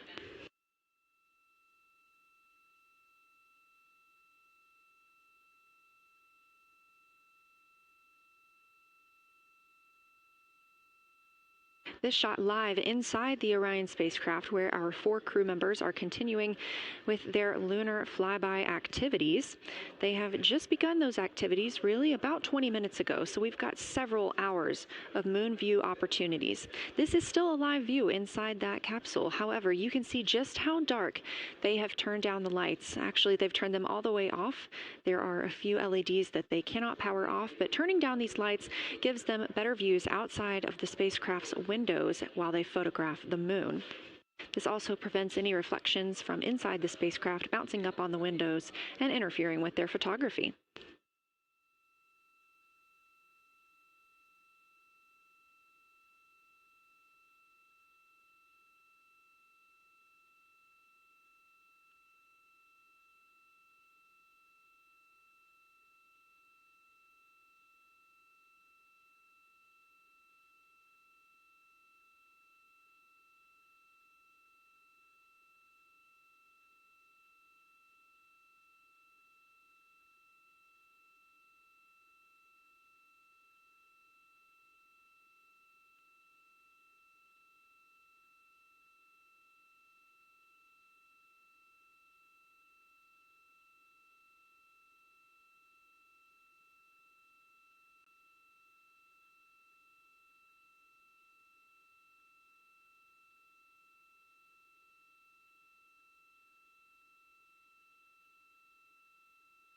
As we were previously discussing, the crew members are serving on teams, the first team being Commander Reid Wiseman and Mission Specialist Jeremy Hansen at the windows photographing what they see. We heard reports earlier that they could see both the moon and the Earth in the same view, and we are looking forward to seeing the moon and the Earth in the same view as well.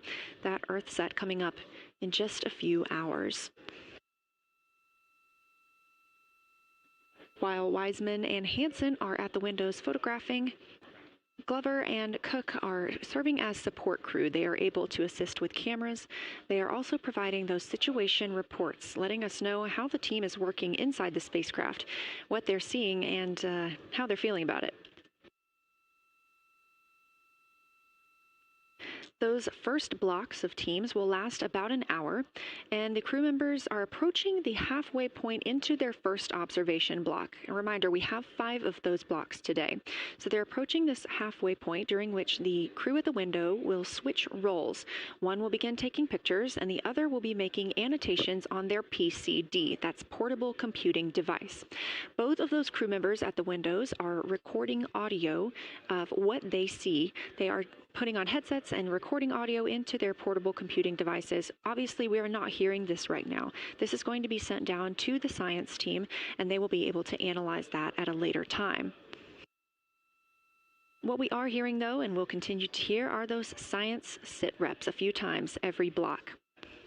Once this block is complete, about 40 minutes from now, we will have the teams switch. That means pilot Victor Glover and science integrity, looking out of window 1. I think I may have misreported earlier saying that it was Tycho going over the horizon. That was Copernicus I was referring to. Apologies. It was Copernicus is what is farthest bounding to the east, and that is now like on the horizon or just past it. And Korolev is now a few degrees from going over the horizon. And then, next it'll be Aristarchus Plateau. And so on the west, we are getting a much better view of the Terminator. It looks like we have about 80% illumination of the moon. And Vavilov and 1 Vavilov diameter to the west is where the Terminator is right now. And so other features are starting to peek out there. The center of the illuminated part of the moon is to the lower part is Oriental, and just around Oriental, a lot of light structure is starting to show up. A lot of high albedo, similar to the feature, I cannot remember, Burgess Alpha and Aristarchus type high albedo in the ring. So when you look at the interior ring and the external ring, it's almost as if the edges are starting to dry up and turn white. If it was something that was wet and got dry, the edges would be the part to dry first. You just kind of outline all the topography in the interior of that wall is like it was dusted with chalk or is starting to dry, or maybe dusted with snow. If this was the Earth, I would say there was snow dumped on some of the ridges on the interior of the rings of Oriental. Also, an interesting part of the discussion that I heard between Reid and Jeremy is that from Glushko to Grimaldi, there are 2 dark features there that look like commas, but in the wrong direction. But there's also a lot of interestingness, just a lot of geometry and squiggles and dots and lines that are starting to stand out as more small features come into view. And there also is a lot of variation in albedo. In some of those, the 2 dark features, for example, have on the southern edge of the larger one, the one that's further to the south, there's a very dark, the 1 albedo, like the southern and western part of Grimaldi. And the one to the north, closer to Glushko, is also that same dark albedo. And then around them there are some very high albedo spots just to the north of the southern one, and just to the west of the smaller one to the north. Very high albedo, almost approaching the 10, a 9 or a 10, like Aristarchus. and lots of little bright spots are just starting to pop up on in this view. To the north, as you look up at the North Pole, there is a very distinct crater with a lot of a very defined central peak that is also 3 in albedo, and all of that area past it, going to the horizon, gets lighter and lighter, and is very, very high albedo. And I will go look and find the name of that feature if I can look that up. And then to the south, really getting some interesting geography and topography in the South Pole Aiken Basin. And the view of the South Pole is quite amazing. We've got some Terminator there, as well as the limb view, and there is a very distinct crater right at the South Pole. And I'm going to go look up, I don't believe that is Aiken, but I'm going to go look up the name of that one because it's also giving a lot of good topography due to the shadows that I'm seeing. But that's, I was trying to bound the view that I'm seeing for it and got distracted by all of these interesting albedo variations that are popping up in the interior. But that's the view that we see just a Vavilov diameter to the west beyond is where the Terminator is. Just beyond, I think Copernicus is the easternmost feature that we can see. A very nice ringed, very nice structure crater to the north with a great high albedo central uplift to the north, and the south is dotted by a very characteristic crater with a lot of terrain, shadow features, and I will go try to find some landmarks to put names with those. Any questions for the observation team? Integrity Science, love the descriptions. You're definitely looking odd up there. Appreciate seeing the training being implemented. Especially interested in your descriptions of the dark patches. You compared the comma-looking features to the albedo you see in Grimaldi and noticed that you're starting to see those color differences popping out. Any observations you want to make, especially when you get on, the PCD in a little bit, would really help us tease out the differences in those dark mare deposits. Great description, Victor. Keep them coming.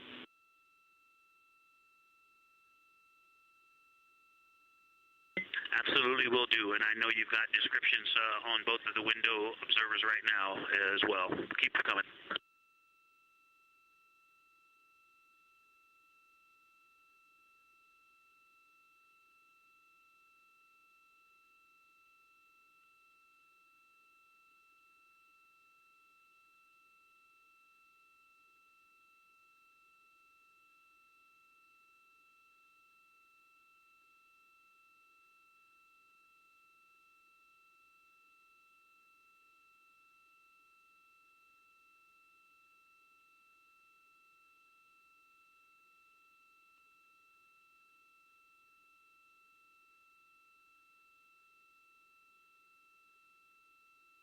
Great evidence of how well trained this crew is by the science team.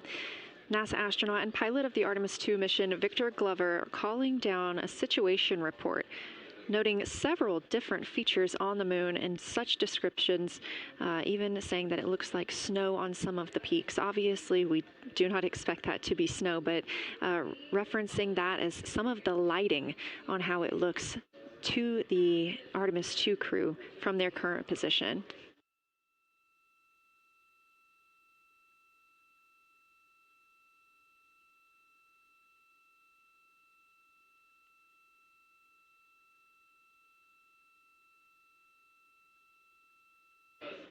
The team is slated to be switching their positions at the windows now. Both Reid Wiseman and Jeremy Hansen have been at windows 2 and 3, one taking photos, one making observations and annotations on their portable computing device. At this time, we also anticipate that they are looking at a crater duo. One of those is Glushko, and the other is Ohm. The team is looking to know the extent of Glushko's ray system and how its rays differ in the Mare versus the Highlands. They also want the team to compare the ray systems of Glushko to Ohm.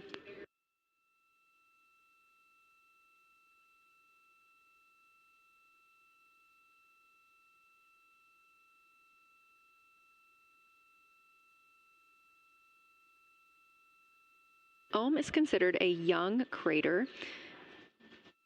And if you've ever seen a photo of the Richat structure, it's also known as the Eye of the Sahara. It's 40 kilometers in diameter, and that could fit within Ohm's interior.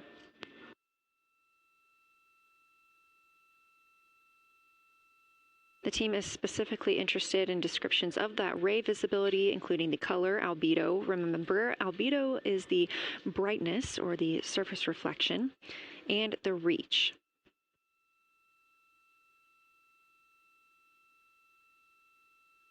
Again, I am using the same lunar targeting package that the crew is referencing on board right now. This helps keep them on time as well as prompt them for when they need to make a call down to the science team and report what they're saying.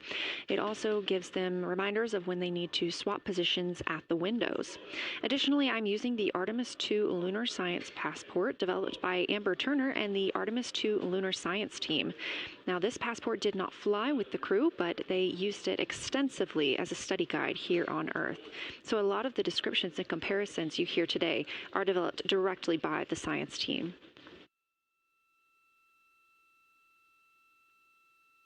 We are now 4 days, 20 hours, and 43 minutes. Science, integrity, that crater to the north, that is, it's like we've got one in the north that looks like just a textbook crater, and one on the South Pole as well. The one on the north, I think, is Pythagoras. And what I wanted to highlight about that is it is either a very distinct central uplift or just a very defined area of high albedo.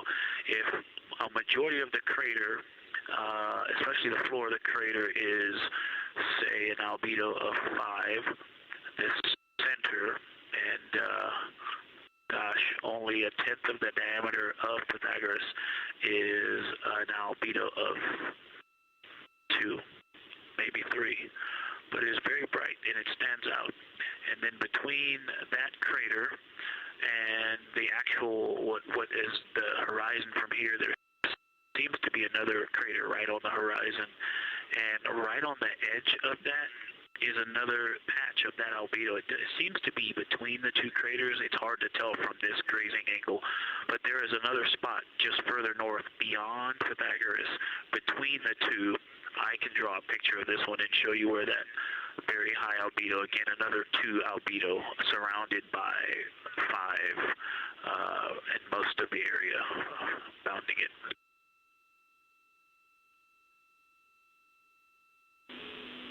Integrity science, thanks for that. We agree with the Pythagoras assessment. And as a follow-up to your previous report, the SIR had questions about topography comparisons between the North Pole and the South Pole of the Moon, if you're willing to provide words on that.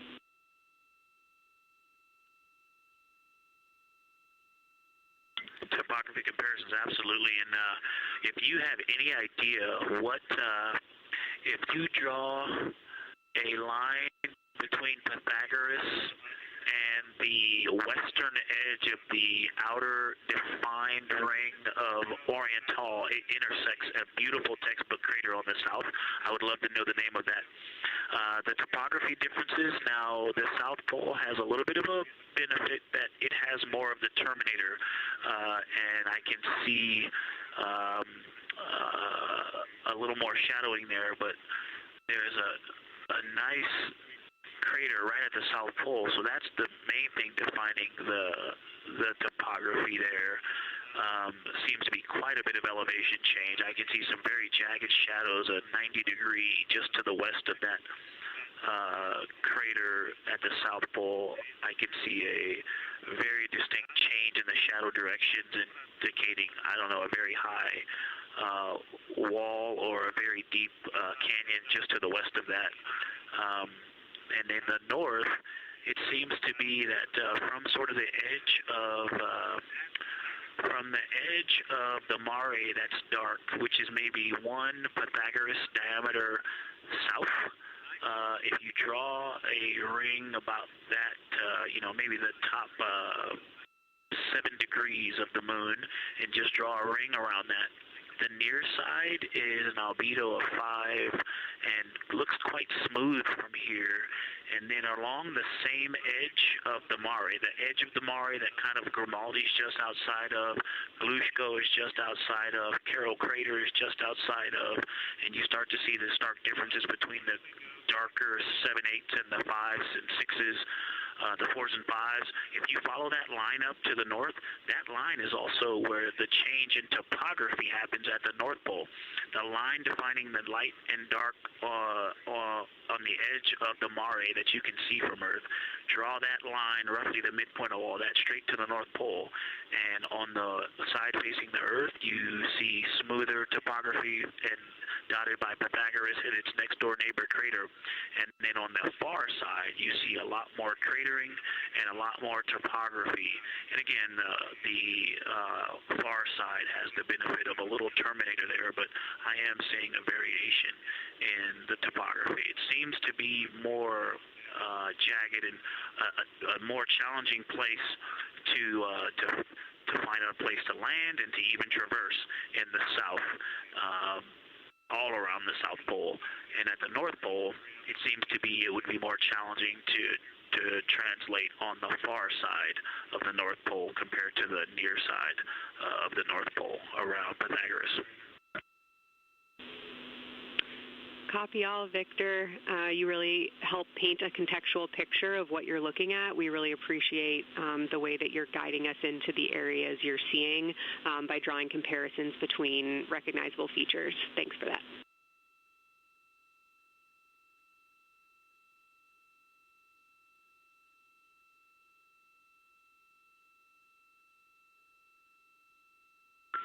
And Kelsey, another little science sit rep moment, something I just heard from the window team is the more I look at the moon, the browner and browner it looks. I thought that was an interesting observation. The 2 observers have been on timeline, no hardware issues. They did start to talk a little bit about another feature that you'll hear more about on the recordings that they call the handprint. That was at the end of their Glushko and before they moved into their current target. They thought that was worth chatting a little bit more about. And they're preparing to switch after this. Houston copies and concurs.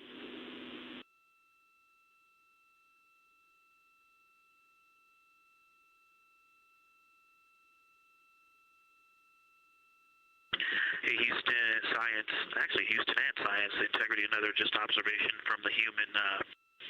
My eyes have shifted a little bit since I've been up here. I've been wearing my reading glasses to look at the PCD. Well, this is a very taxing event on the eyes, looking out the window and seeing the very bright moon, then coming back inside to the dark cabin and trying to work cameras and microphones and logistics and lunch and those kinds of things, and then looking at the PCD, which is dimly lit. It's just been an exercise. It is a difficult thing to manage it. I'm up and down on the glasses and then having to wait as my eyes adjust when I come back in. As soon as I look back into the cabin from looking out the window, I can feel my eyes adjusting, and I just have to work through it as they adjust. Appreciate that report, Victor, and know that we are prepared to read you up targets from the ground if that would give you the ability to keep your eyes focused on the moon and not having to swap between that and the PCD. Just let us know.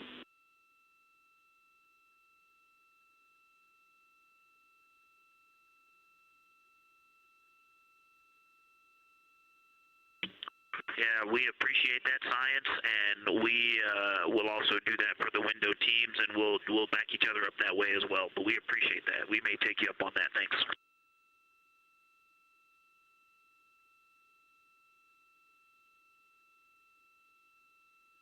Continued detailed descriptions from the Artemis II crew aboard Orion. Again, this is a test flight, the first time we've flown humans aboard this spacecraft. So every detail, even that it's difficult to look outside the window and then back at the PCD, that portable computing device, every single detail is appreciated as we prepare for future missions. Glover also mentioned that he is now wearing his glasses now that he's in space and that his eyes have shifted a bit. This is something that happens when our astronauts go to space. There is a fluid shift from the lower half of your body up into your head, and that can cause changes in your eyes. It's something that we have seen over time for some crew members, especially now that we have been living and working on the International Space Station for over 25 years.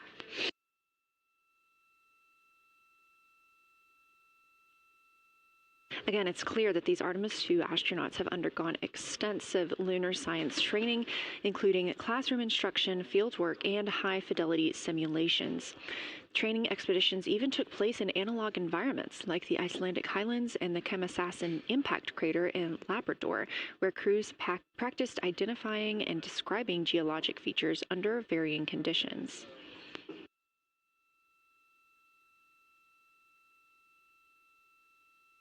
Additionally, here at Johnson Space Center, Orion mock-ups were used to rehearse crew choreography, including three-dimensional space management with an inflatable moon globe to simulate the flyby.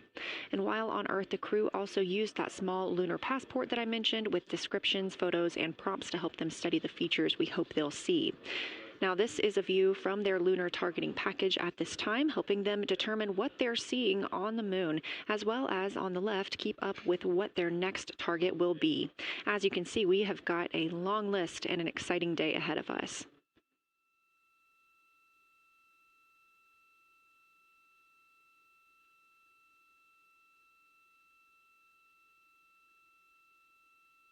It's now been 4 days, 20 hours, and 53 minutes since Orion launched atop the Space Launch System rocket from Kennedy Space Center in Florida with our 4 crew members aboard: NASA astronauts Reid Wiseman, Victor Glover, and Christina Cook, and Canadian Space Agency astronaut Jeremy Hansen.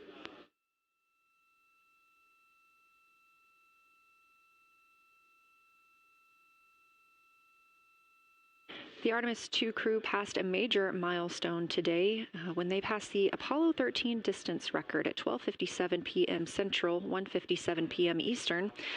That Apollo 13 distance record was 248,655 statute miles from Earth. And Houston, another observation, whole moon. When you look at the moon, something I've never seen in photographs before but is very apparent, all the really bright new craters. Some of them are super tiny.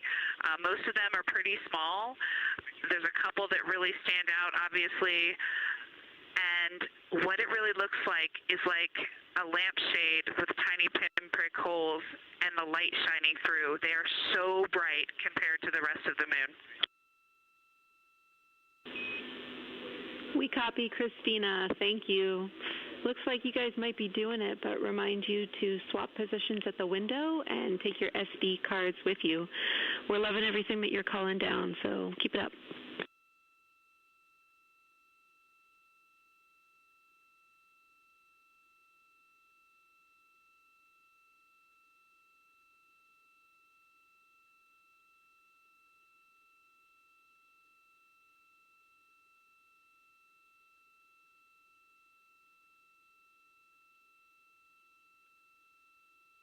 Again, Orion previously surpassed that the Apollo 13 greatest distance from Earth by humans. That was 248,655 statute miles from Earth, and Orion now 250,294 miles away from our home planet.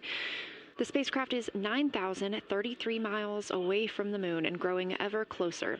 At its closest approach, it'll be about 4,070 miles away, and we will make sure we confirm what that distance ends up being. This is an approximation and an estimate ahead of that moment. We're anticipating them to make that closest approach at 6:02 p.m. Central, 7:02 Eastern, when they are in a loss of signal, transiting behind the moon. They will be the first humans in over 50 years to fly behind the moon and lose contact with Earth. We will regain that contact about 40 minutes later as they reconnect to the Deep Space Network, emerging from behind the moon, and we will look forward to seeing an Earthrise.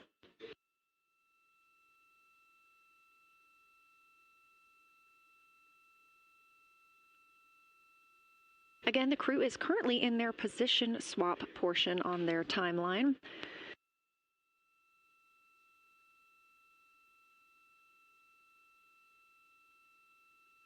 This allows crew members the opportunity and the experience of all roles necessary during today's flyby. Right now, those two crew members at the window have swap positions.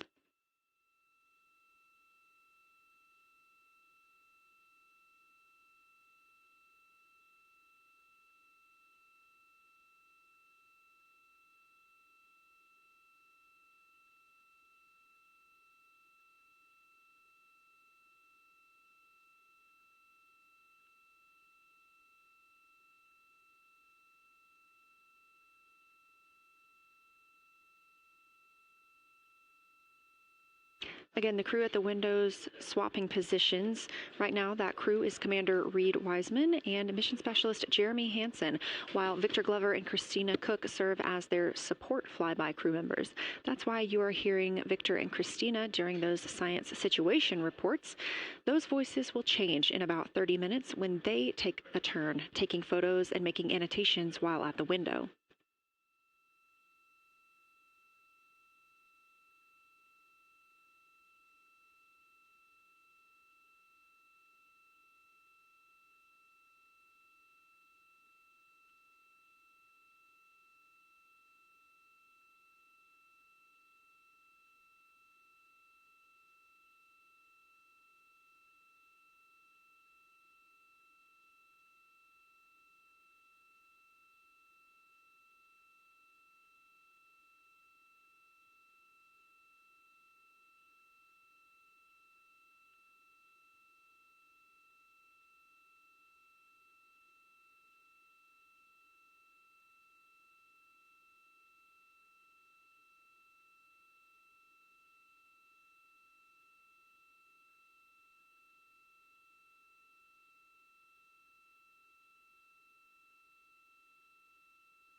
Houston, integrity.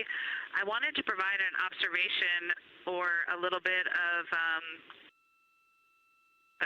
descriptive nature on something that we saw on the first day we had good moon views. This was when we saw more of the near side, and the ground helped me out with identifying Mare Imbrium.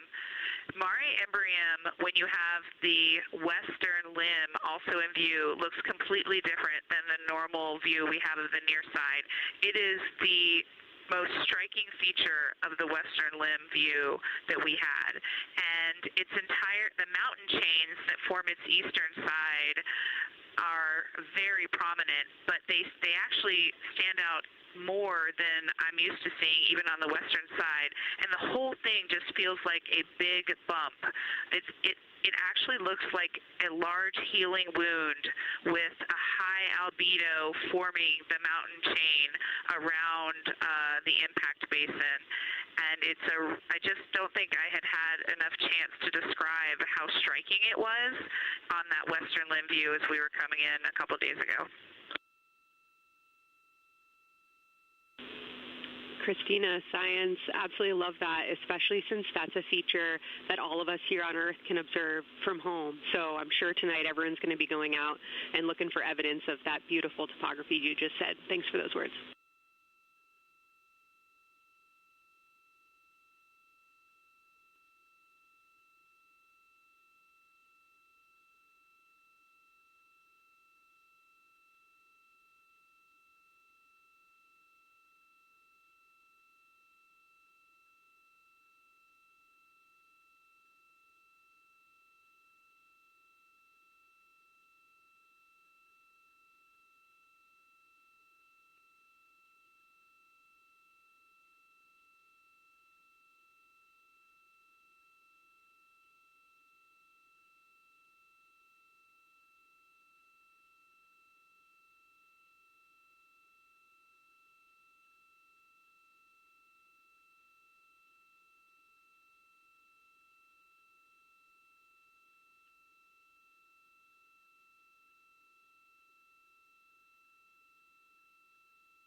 The view on your screen coming from Orion, a camera mounted on the spacecraft's solar array wing.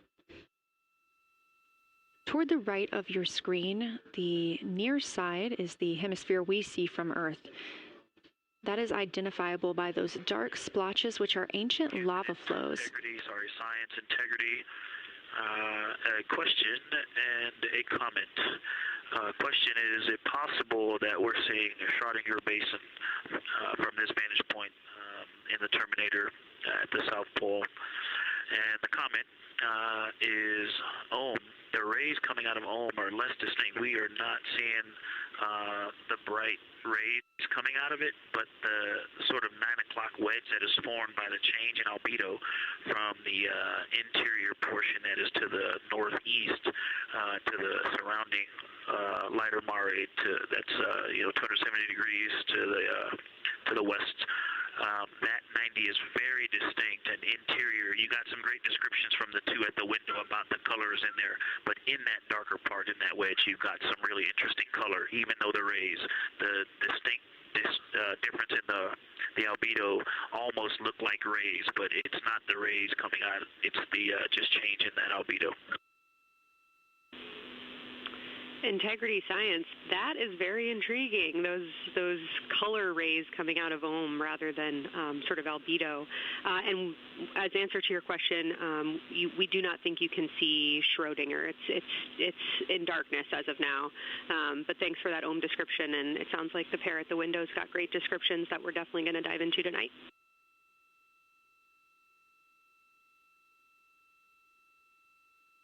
Okay. If you could help me, I would still love to know what it is. There's a very nice crater. You're going to likely have a lot of pictures of it. What would be right in the Terminator at the South Pole or close to the South Pole, where it's intersecting the Terminator right now? Yeah, Victor, we're assuming you're talking about, kind of if you're looking at the Terminator, it's basically like 70% down from the North Pole. Is that where you're looking?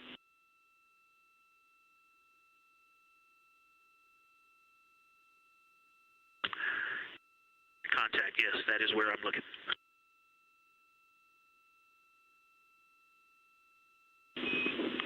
Integrity Houston, that is an enabled caution for wastewater dump required. We have hit our limit.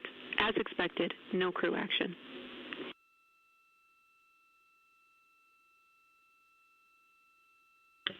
Copy, no crew action.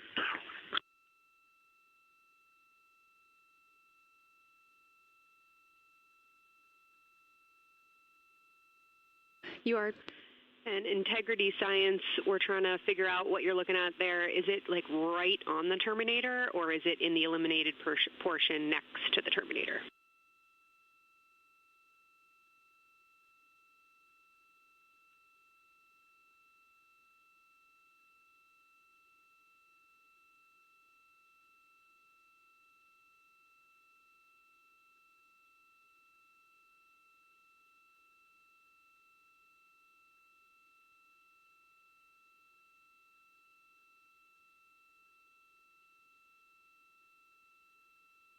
While we wait for a response from the crew, the Terminator is that difference between day and night, or brightness and darkness, that you see on the moon.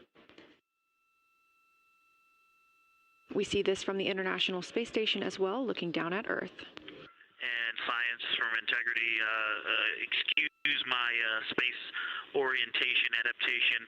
If you draw a line between Glushko through the center of Oriental, and then another line from Glushko through the southern tangent of Oriental, that line would almost perfectly intersect tangentially the crater that I'm talking about, and it is on the Terminator. So yeah, I think I'm not looking at the South Pole. I was a little twisted. That line description was really helpful. I have eyes on the SIR right now, and they are actively discussing lunar geography. We will be back with you shortly.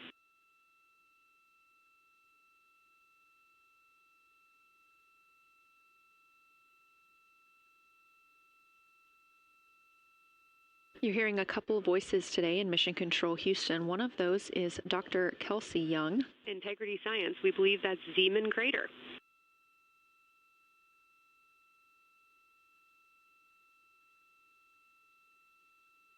Oh, I floated away from the speaker. Say it again, please. We believe that that is Zeeman crater.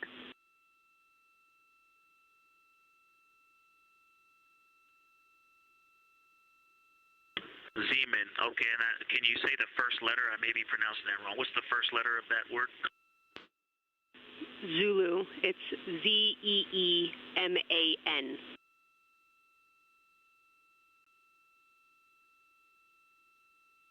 Copy. Thank you for that. Yes, we've got a great view of that. And when I went back to the window just now, the view has completely changed. Our trajectory is taking us to a new view, and I'm looking more into Vavilov. I've got a nice, great view into Vavilov. I'm actually away from the window right now, so I'm going to go try to give you some bounding words on the view that we're seeing. But I've got to get back to a window in a minute. Understood, Victor. You're defining new views of the moon in more ways than one.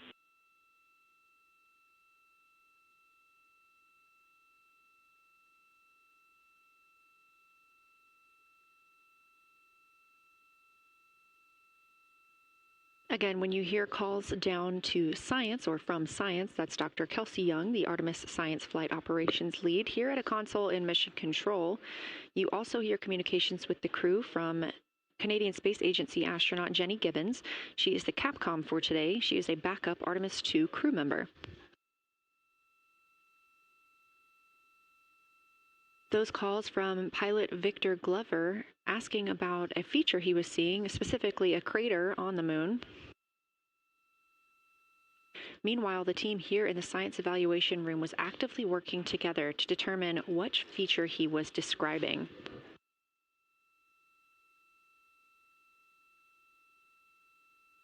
The teams at the window have continued to move through their targets, including Aristarchus Plateau, Reiner Gamma, and we are preparing for the cabin and window teams to swap.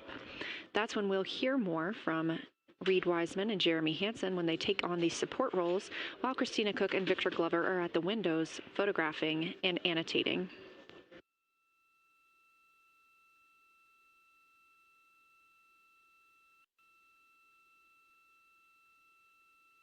As we briefly mentioned, if you look towards the right side of the moon, essentially,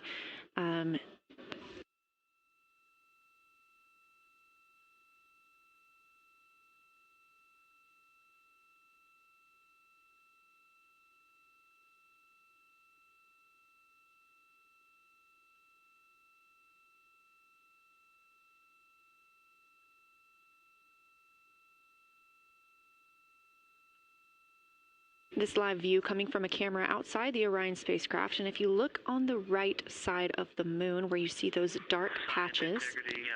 Wow, yeah, I wish I had some more time to just sit here and describe what I'm seeing, but the Terminator right now is just fantastic. It is the most rugged that I've seen it. From a lighting perspective, there are little islands. There are islands of terrain out there that are completely surrounded by darkness, which indicates some real variation in terrain. Up to the north, there is a very nice double crater. It looks like a snowman sitting there. In the 5-10 degrees below the pole in the Terminator, and then on the southern edge there's almost like a hole. Looks like a hole, and it's the diameter of Vavilov size, just blackness, and then a wall of bright, and then it goes back to the black beyond the Terminator. So there's it looks like there's just a gigantic hole right there. 1 Vavilov diameter east of the Terminator, and as you go south, the Terminator is not a nice smooth arc. It's just jagged. There's almost a 110-degree turn in the shadow as opposed to the nice smooth arc, again indicating some really interesting variations, and I'm sure we'll get some photos of that. And then one of the craters further to the south of Vavilov, maybe halfway down to the South Pole, is not only looks like just a deep hole, and then there's like 2 island rays pointing off to the west and north that indicate very high ridges and very deep canyons coming up out of that crater. So again, just some really interesting visual illusions going on with the shadows there. Like I said, there look to be islands out beyond the terminator because some of the things, gosh, maybe even a Vavilov diameter into the terminator are catching sunlight on the peaks up to the north and to the south. It's very, very interesting to see. Integrity science, oh my gosh, that was an amazing picture you just painted. I glanced over at the SIR video and I literally saw fist pumps in the air. Those types of observations are things that humans are uniquely able to contribute, and you just really brought us along with you, so thanks for that.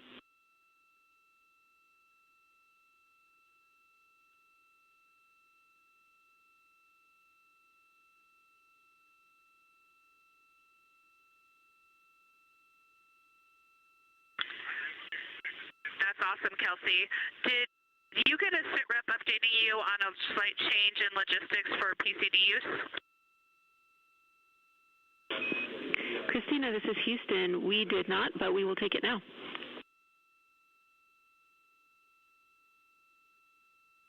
We slightly changed the PCD plan for the window observers. The two window observers kept their PCD. So in other words, the one that window 2 went to window 3 and the one at window 3 went to window 2 when they swapped rather than staying at the window. We'll plan on all observers keeping the same PCD for all observations. Copy, Christina. That makes sense to us, and good plan. We are coming up here on a cabin and window team swap. Let me know when you're ready for a quick vehicle status.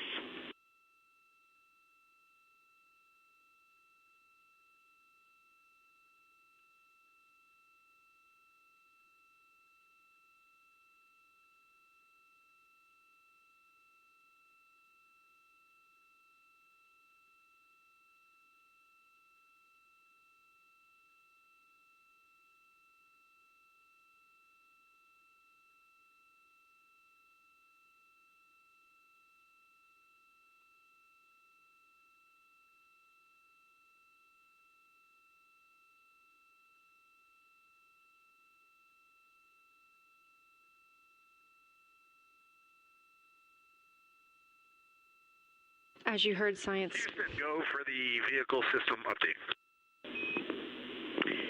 Howdy, Reid. We don't have much for you. We just wanted to let you know that toilet right now is no-go for use as we stick with the predetermined limit for now. All crew members, please use CCUs. Otherwise, Orion is looking very good. And you have 15 minutes in this handover time where we expect Victor and Christina to switch to the windows and you and Jeremy to be in the cabin assisting. Let us know if you have any questions.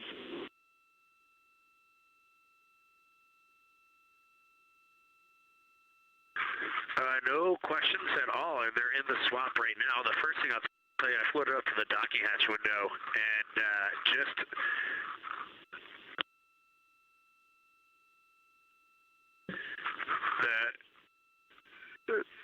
what I'm going to call the Mari around Oriental just looks so different out the docking hatch right now. It's quite a bit darker. It's the same darkness, if not a little darker than Grimaldi, but it's cool after just being in the 400 mil for the last half hour. Looking up close, I got pictures of everything Ike was just describing on the Terminator. It really is a fascinating Terminator. And then Oriental just looks so dynamic right now. It's very three-dimensional on the docking hatch compared to what I was just looking at through the 400 mil. We love it. We are getting a sneak preview from one of our SAW cameras at what you're looking at, and we see some of what you're describing. We cannot wait to see your photos. Thanks.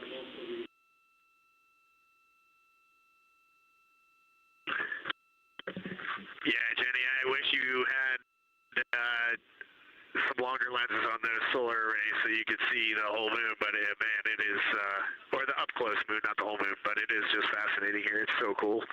All right, MPO and Inco, take notes. We want a zoom lens on those saws next time. Thanks, Reid.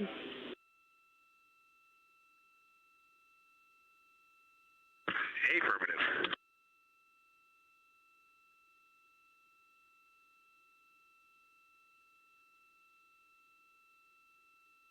As the crew gets ready to switch positions from the window crew going back to the support crew and the support crew flying up to the windows, this view inside the room, Capcom Jenny Gibbons speaking with the crew, Canadian Space Agency astronaut.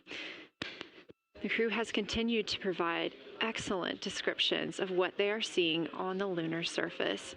In this picture, or in this live view actually, from Orion and a camera mounted on its solar array wing, if you look at the dark portion on the right side of the screen, those are visible from Earth. That's considered the near side.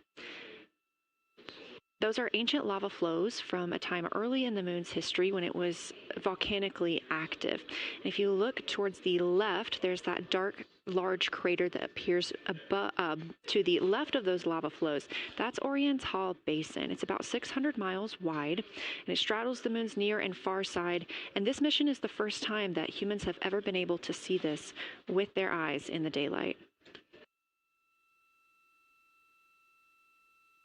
Again, you hear conversation about that terminator. You have a great view of that as well. That's the difference between light and darkness on the moon. Victor Glover explaining that as a very jagged looking terminator due to the peaks that they're seeing and the craters that they're seeing as they prepare to cross over the far side.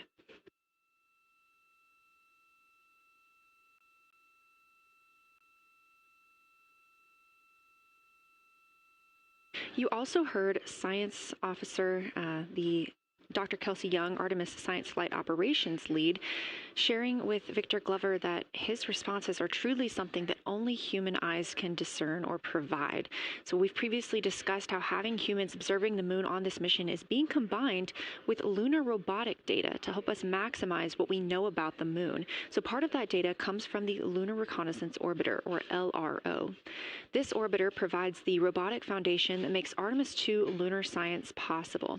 LRO has been orbiting the moon for 17 years, which makes it the longest operated lunar orbiter in history. And it's also the only American spacecraft dedicated specifically to lunar science and exploration. Artemis II lunar observations are designed to complement data like the detailed surface images from LRO. So while LRO provides those detailed high-resolution maps of the moon's surface, the Artemis II crew adds human observations that focus on regional context and relationships between features, giving scientists a larger geologic picture. Now, this combination of robotic and human observations strengthens lunar science. LRO delivers precise and repeatable measurements over long periods of time, while the Artemis II crew contributes real-time visual descriptions and context that robotic instruments alone cannot provide. The best description I've heard while preparing for this mission is to compare the difference in looking at the moon with your own eyes on Earth and trying to take a picture with a camera. The camera truly never does it justice, and it's much easier to describe and perceive what you're seeing with your own eyes than to take a photo. These Artemis II astronauts can rapidly scan wide areas and adjust their focus in real time, as well as describe relationships between features. The crew will also observe the same regions multiple times under changing lighting conditions during the flyby and provide perspectives that would take robotic missions years to accumulate. During the Artemis II mission, LRO is also attempting to observe some of the same lunar features that the astronauts are studying. Collecting this data simultaneously highlights how different instruments and human eyes provide complementary information about the moon. This LRO data plays a direct role in preparing for future Artemis missions. Its measurements of topography, surface temperature, composition, radiation, and lighting conditions are used to assess hazards, identify safe landing sites, and locate potential resources such as water ice near the lunar South Pole. This mission, Artemis II, represents the point where years of robotic preparation are paired with human exploration for the first time in the Artemis era. So together, LRO, the Lunar Reconnaissance Orbiter, and Artemis II are demonstrating how NASA moves from mapping the moon robotically to exploring it with humans. We are laying the groundwork for future Artemis missions and sustained lunar operations. A check-in with Orion. We are now 4 days, 21 hours, and 22 minutes into the flight of Artemis II. our crew aboard the Orion spacecraft. We are now 8,153 miles away from the moon, 250,742 miles away from Earth. The spacecraft is traveling at 1,030 miles per hour.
Houston, the professional science update giver is now in seat 2. That is where Victor is, and Christina is nestling into seat 1 with the long lens, and we're just getting ourselves oriented here.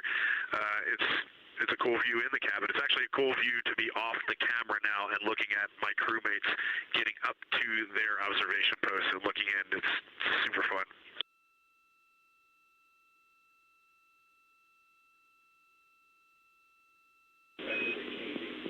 Copy all, Reid. We like it.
As we heard confirmation from NASA astronaut and commander of Artemis II, Reid Wiseman, they are now switching positions of the support teams and the observation teams.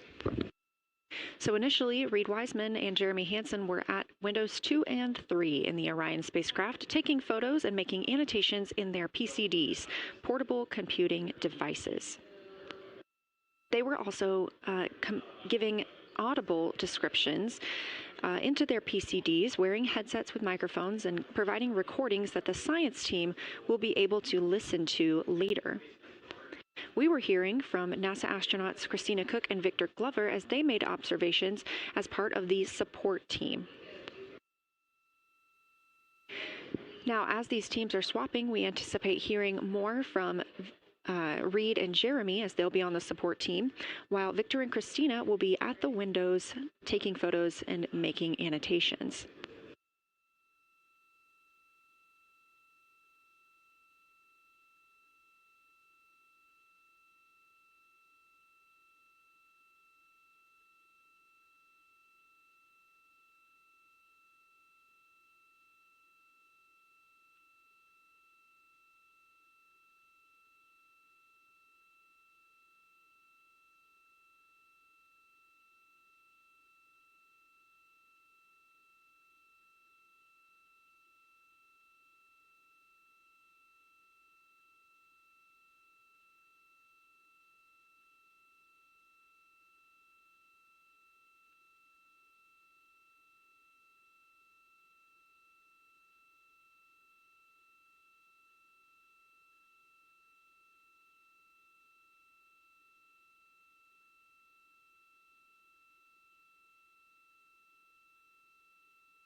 the science team if they could mark this time. I just covered up window 4 to block out the ambient light from a very bright planet Earth. And it'll be interesting to see if in the data Victor and Christina see any differences from me and Jeremy with that window blocked. It's a lot darker in the cabin now.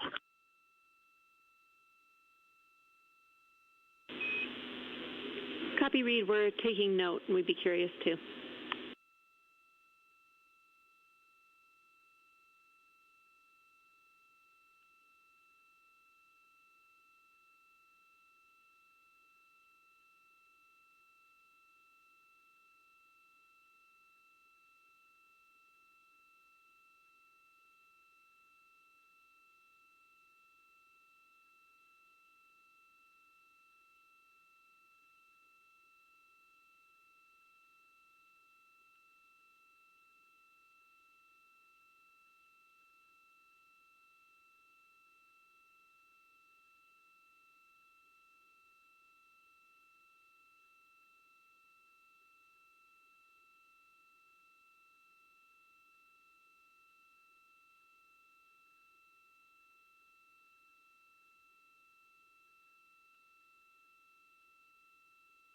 We are live in the Artemis mission control room during the lunar flyby of the Artemis II crew, the first humans to fly by the moon in over 50 years.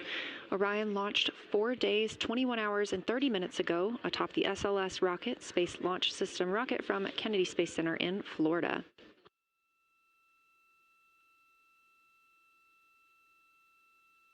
Our 4 crew members inside the spacecraft are transitioning their positions. The cabin and window teams have swapped. Currently at the window, we have Victor Glover and Christina Cook, NASA astronauts, and serving as support, Reid Wiseman and Jeremy Hansen.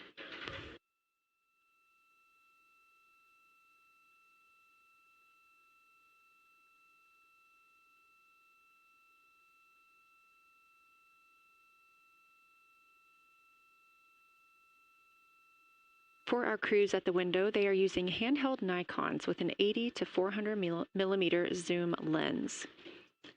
There are also GoPros on each of the solar arrays on Orion, and that's where this view is coming from right now. We have an interior camera of the crew as well, but they have dimmed the cabin lights. They've actually turned off the cabin lights to allow them to better see outside of the spacecraft. This also helps prevent any reflections from lights inside the spacecraft reflecting onto the windows while they are photographing the moon.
We talked a little bit about the views and the cameras being used on the Orion spacecraft.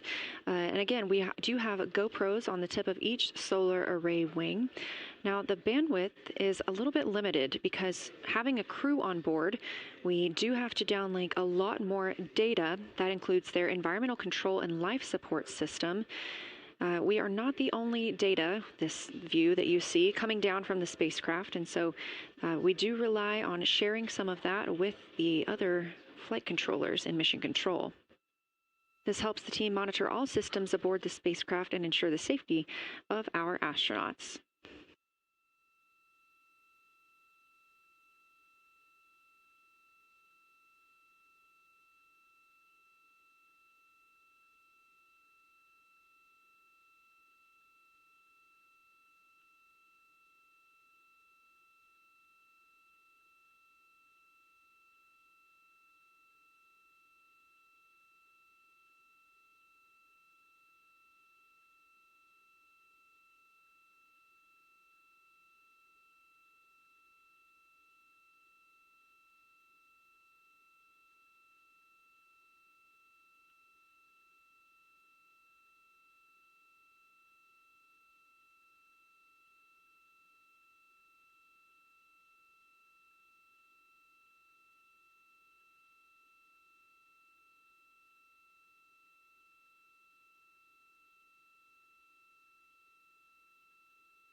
We are standing by for a situation report from the crew aboard the spacecraft. They've been imaging the whole moon. There is now a new crew at the window. That would be Victor Glover and Christina Cook. And so being it's their first time since they have moved up to the window positions, they have a chance to orient themselves and describe and take pictures of any color or albedo variations across the surface. Reminder, albedo is the brightness or reflectiveness. Integrity science for a science sit rep when you're ready.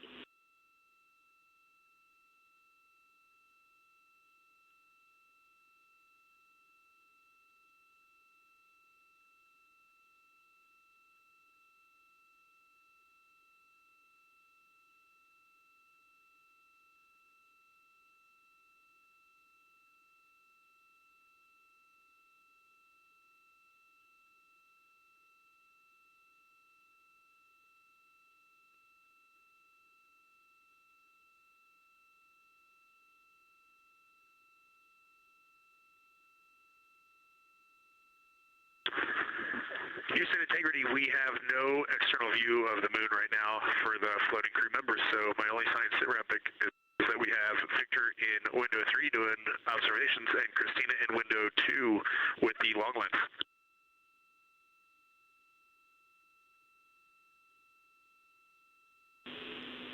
Integrity, we copy. Are the shrouds still on windows 1 and 4? And if so, would you consider trying to get a view through one of those windows?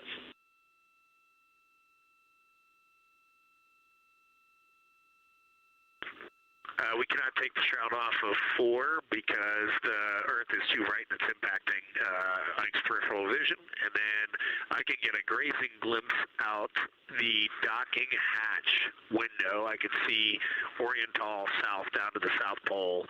And the primary thing that I see from Oriental right now is just the long trenches that come out. And, you know, when you come out the north side of Oriental, the ejecta kind of boulders across the northern half of the far side. But coming out the southern half of Oriental, I just see those large, here they look like gorges. They're almost like rain when it comes down the Grand Canyon and fingers off into the desert, kind of what it looks like. Also, Burgess Alpha is extremely bright. It's the brightest thing that I can see. Even brighter now than Aristarchus, which is heading off to the Terminator. It's almost impossible now to see Aristarchus, the thing that Jeremy and I looked so much at. I can just barely see the crater rays from Ohm, and I would say for albedo right now, I would go back to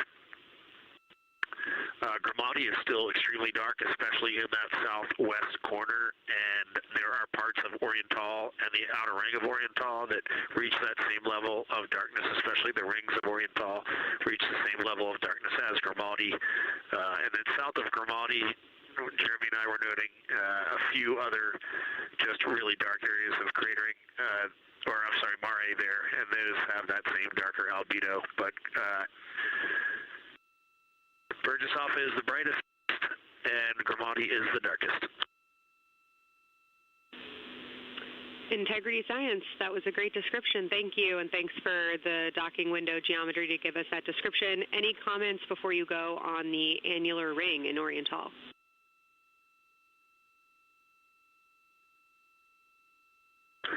The annular ring, which I think everybody kind of describes as like a pair of lips or a kiss on the far side of the moon from here, is very circular in nature. The northern part of it is wider, darker. The southern part is much lighter. It is very neat looking, and but it is far more circular than I remember it looking in our training. The darkness of the northern side of the annular ring is the same darkness from here out this docking hatch window as the center mare in Oriental. Not quite as dark as Grimaldi, but it is probably only because dust and lunar regolith has kind of impacted over time. Reid, that's exactly what we were looking for. Thanks so much. You have heart hands coming out of the SIR.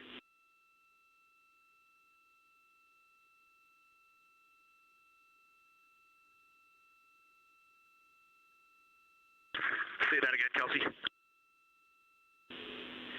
Just saying that the SIR was really excited about that. That annular ring was something we were really eager to hear about, so thanks.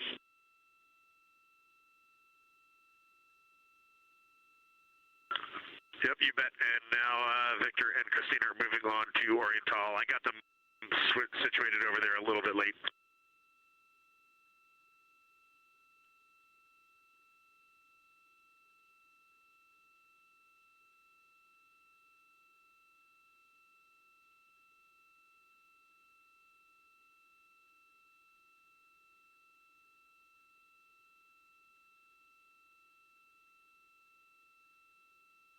That was NASA astronaut Reid Wiseman, now providing a science sit rep as he is away from the windows most of the time. He is working as the support person along with Jeremy Hansen in the spacecraft, as Victor Glover and Christina Cook are now at windows 2 and 3, able to photograph the moon.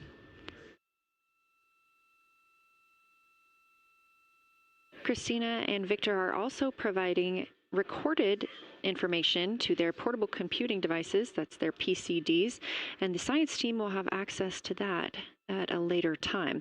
They will then review it and compile all of this data to help further our understanding of the moon. One of the items you heard mentioned was Oriental Basin. This has been a very exciting opportunity for the crew. They have all been very excited about seeing Oriental, as well as the science team has been looking forward to it. It is known as the Grand Canyon of the Moon, as we discussed earlier.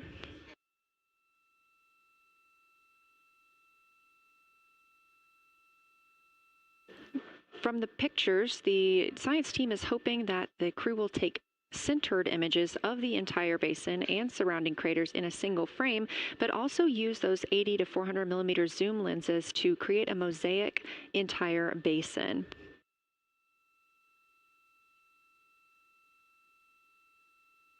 With their unaided eyes, the science team is hoping the crew will describe southern dark annular ring, which you heard Reid just describing, as well as any color, albedo, texture, or topography across the mare patches and ring mountains.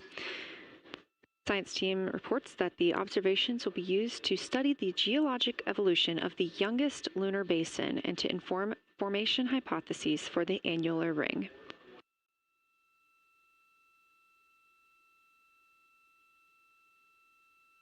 And again, another fun fact about Oriental is the diameter is the same distance between Johnson Space Center, where we are today, and Kennedy Space Center, where the crew launched on April 1st.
This live view from the Orion spacecraft on the Artemis II mission, now 7,373 miles away from the moon, 251,130 miles from Earth.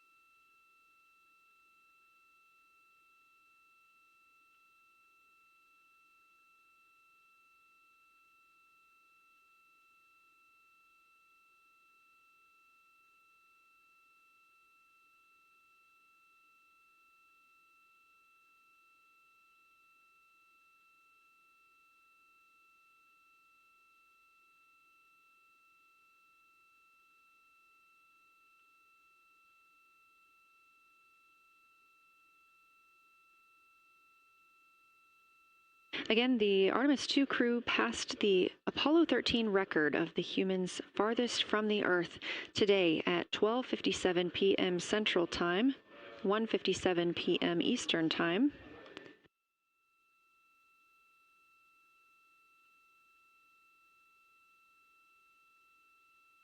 That distance set by Apollo 13 was 248,655 statute miles.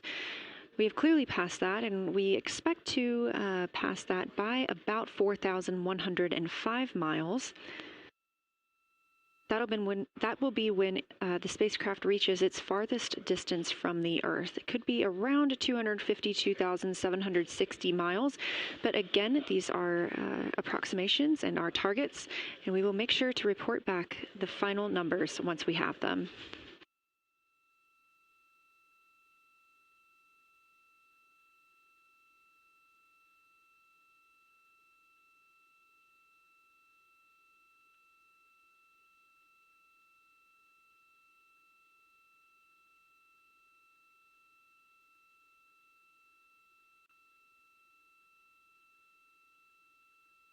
We have some refined times of when we expect to have Earth set of Earth behind the moon while Orion flies behind the moon. That would be about 5:41 p.m. Central, 6:41 Eastern. The spacecraft would make its closest approach to the moon at 6 o'clock Central, 7 Eastern, and that would be about 4,066 miles. And then at 6:02 p.m. Central, and the spacecraft will reach its farthest distance from the Earth. We anticipate that'll be about 252,755 miles, which would be 4,111 miles farther than Apollo 13. We would see Earthrise again at 6:21 p.m. Central Time, and a few minutes later, regain communications with the crew.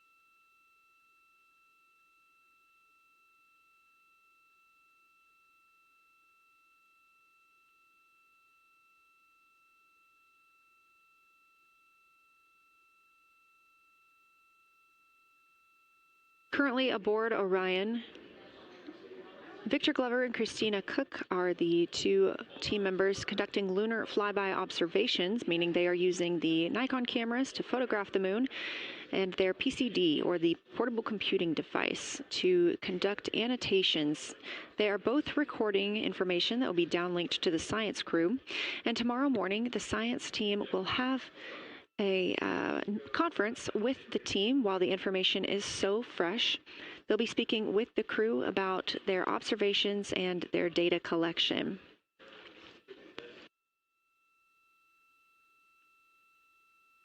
Otherwise, most of tomorrow, flight day 7, is considered an off day.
We are on flight day 6 of the Artemis II mission, the first time in more than 50 years that humans will observe the moon directly, providing a critical opportunity to practice how lunar science will be conducted during future Artemis missions. If you're just joining us, the crew is well into their lunar flyby observations, and we anticipate that we will hear from them soon. A few times every hour, they are slated to call down with science sit reps or situation reports. We most recently had one from Commander Reid Wiseman. He and Jeremy Hansen, mission specialist, were first at the windows today to photograph and make annotations of what they were seeing. Therefore, we heard more from Victor Glover and Christina Cook earlier in the day during those first blocks. But now that Reid Wiseman and Jeremy Hansen are on the support side, they are the ones calling down what they are seeing from windows 1 and 4. Earlier, we heard that the Earth is so bright in window 4, they have had to temporarily cover it with a t-shirt.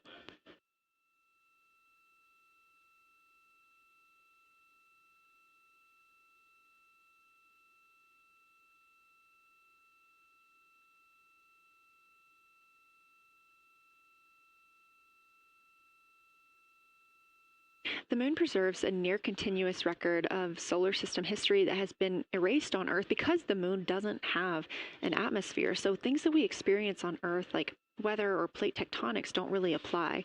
So the lunar surface retains evidence of ancient impacts, volcanism, and solar activity that scientists can study today. And studying the moon helps scientists understand how planets formed and evolved, how the moon influenced our own planet Earth's history, and how the sun shaped conditions across the inner solar system. The moon also serves as a unique platform for studying the broader universe. Artemis science is designed around questions best answered by humans, working alongside robotic systems, combining decades of robotic lunar data with real-time judgment, context, and adaptability that only humans can provide.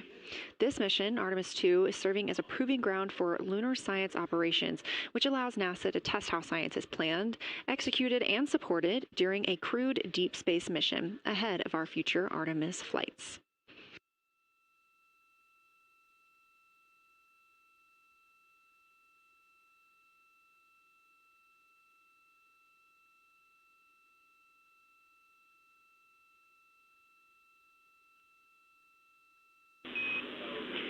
Integrity, time for a window team position swap.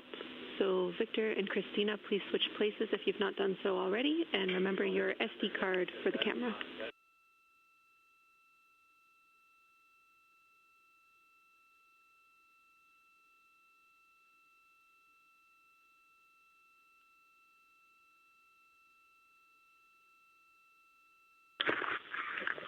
We're in the swap right now. They're wrapping up their last comments, and they'll switch over and change cards from the long lens.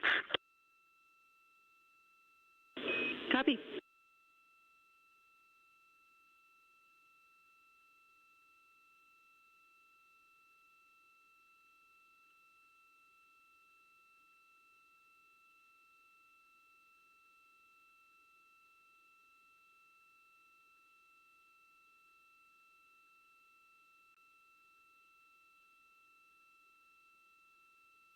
As you heard in that call, it is now time for the team members at the window to swap positions.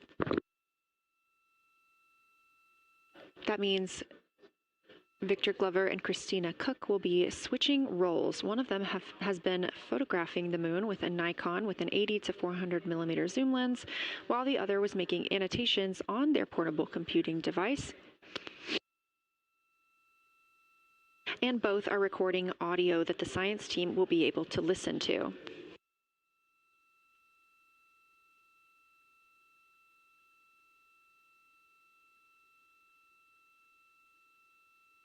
We are now 2 hours and 10 minutes until we expect to lose signal with the spacecraft as they fly behind the moon. And the next target for the crew is considered a crew choice event. They have the option to focus on any regions or patterns or features that interest them. The The science team has asked the crew to capture pictures that illustrate their choice, as well as at different zoom levels, and to describe why those certain features or regions caught their eye.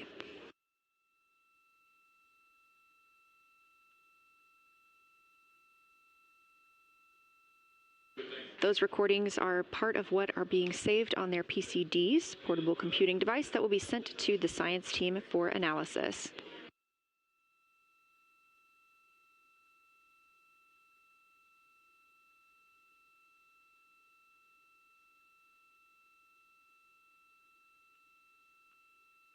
The crew has been allotted 8 minutes for this crew choice event, and it's also a time for a scheduled sit rep or situation report. So we expect to hear them calling down what they are seeing soon.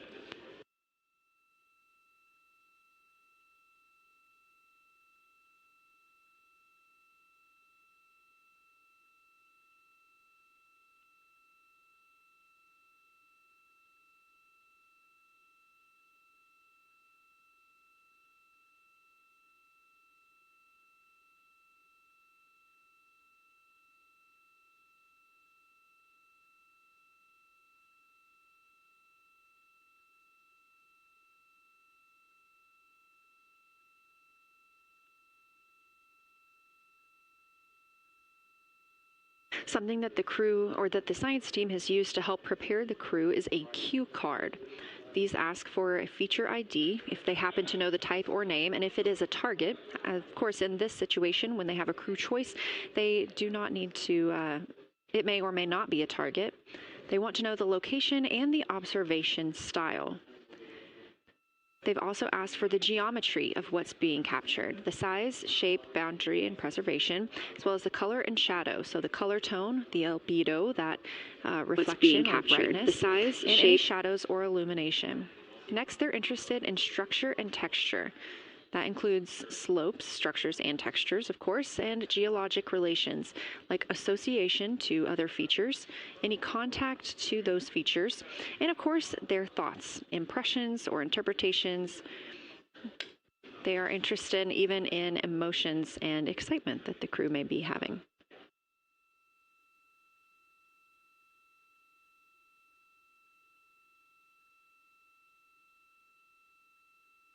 This flyby day has been practiced in many ways, even in Sims here in Mission Control, Houston. The team also conducted some field work, learning how to look for specific geologic features. They also photographed a large globe, and the science team helped them determine which features they would be targeting and how to look at those.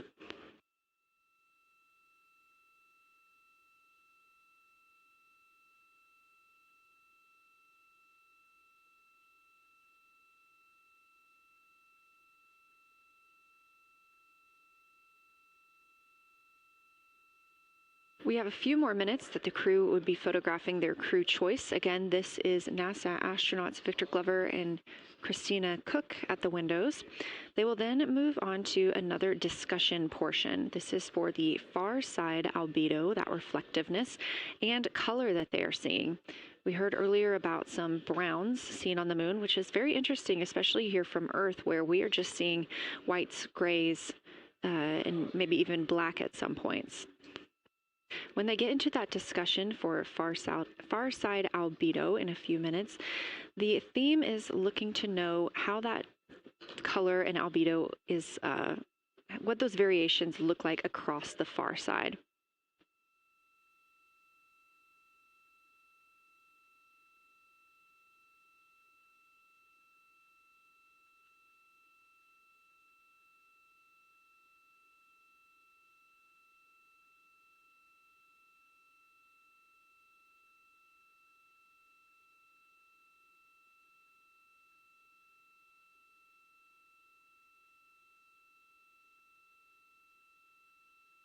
On the right side of your screen, the Science Evaluation Room, or SIR, where team members are looking real time at what the crew is seeing.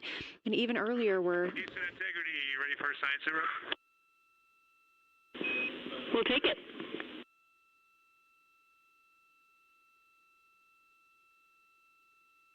Okay, that crew has swapped positions. They're in their crew choice. element. I've been listening to both of them for a little bit, and they're really enjoying. They both decided to pick the Terminator, and they're spending a lot of time looking at the Terminator, just talking about the resolution that they can see, the depth of the craters, and the various interesting and unique excavations that they can see. So Victor is on the long lens, and Christina is just looking out the window, and I'm sneaking a peek in T-shirt window.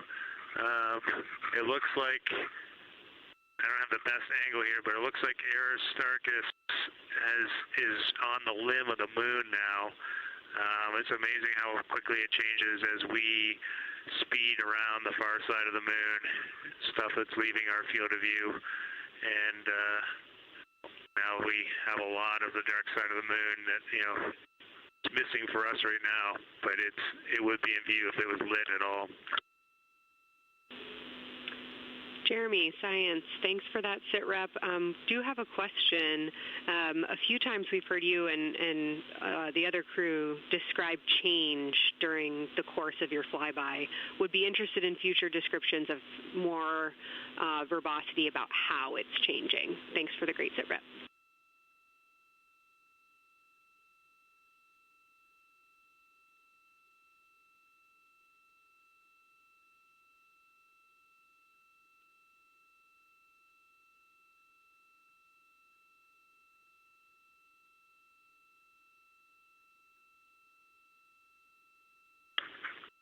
Yeah, Kelsey, sounds good. We are definitely keeping an eye on that.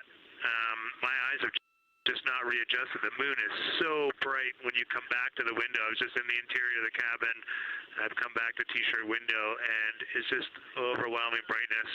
And my viewing angle is a bit challenging, so I won't be able to give you great observations from this window. But I will talk about something that I was talking a lot about in my recordings earlier, which was we've been talking about some shades, and so we have obviously the dark and the light gray, and then we've talked about naming some colors, a brownish hue and a greenish hue. And I'll tell you, like right now, Aristarchus, the plateau is hard for me to see from this window, but that had greenish hues to me and was very unique. I didn't see anything like that anywhere else on this side of the moon. And then I see a lot of these, what I would call brownish hue areas. There's a number of them. And they, for example, in the northwest corner of the highlands, to me it looks like the brownish hue is caused by ray or ejected material landing on the highlands, and then we obviously see the ray areas as a lighter albedo, but in between the rays where the deposit would be thinnest, that is what it looks like is causing the brown to me. So I saw that in the northwest side of Aristarchus, or sorry, that dark area of the highlands, northwest side of the highlands. I saw it in the highlands to the east of Glushko, and then I see those same brownish hues west of Oriental, and I drew a contact there on OneNote, but that's a huge region, kind of like a piece of pie with the point of the pie pointing at Oriental and then going up towards the northern side of Hertzsprung. And that is an area that just looks like a different, that brownish albedo.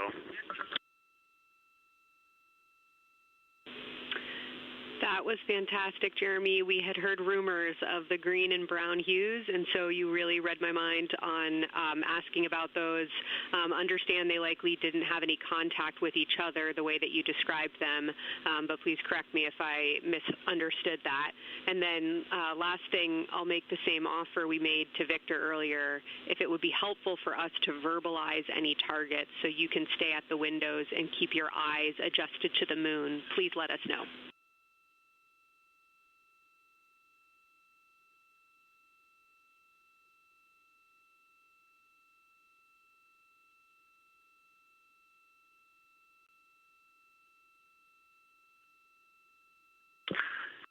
If you got something you want us to look at, Kelsey, you can send it on up.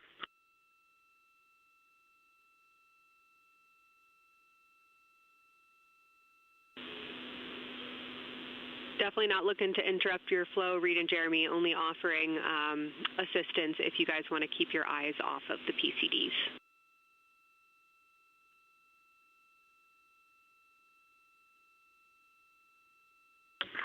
Oh, I see what you're saying. Okay.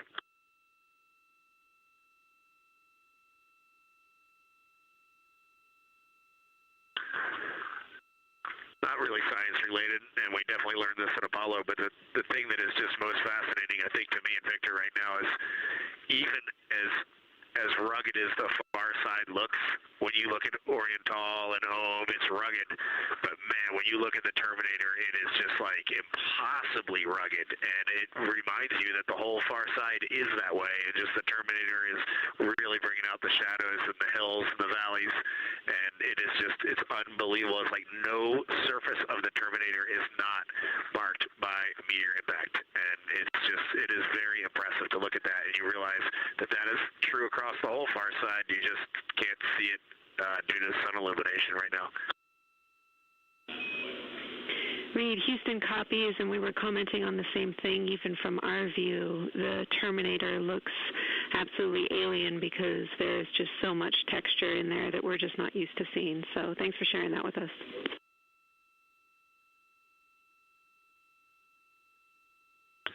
There's also, I don't know the name of it, coming out the south-southwest of Oriental, right on the southern Terminator, is just a massive crater.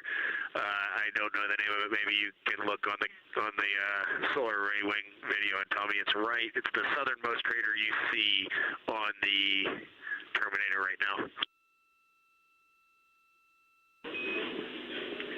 We're looking for you.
We're loving that picture. Thanks for showing us.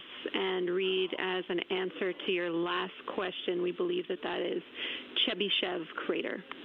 And the sir agrees with that.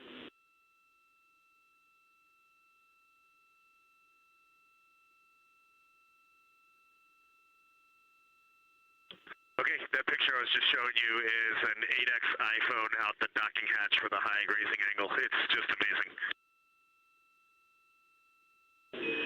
We love it. Thank you.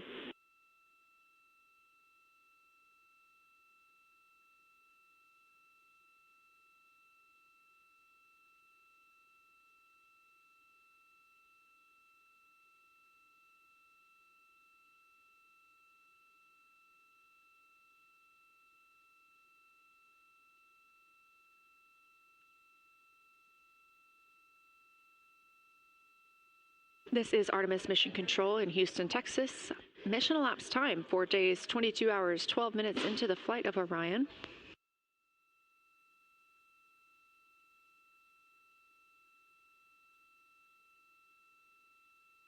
This is Lunar Flyby Day for the crew aboard the spacecraft. Reid Wiseman, Victor Glover, Christina Cook, and Jeremy Hansen are now the farthest people to have ever traveled from Earth.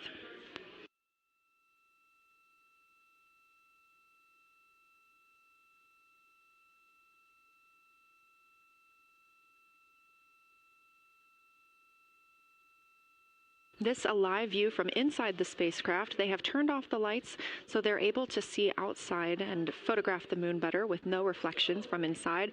And for a very brief moment there. Integrity Science, thanks for those iPhone views. It's helpful to see what you're seeing.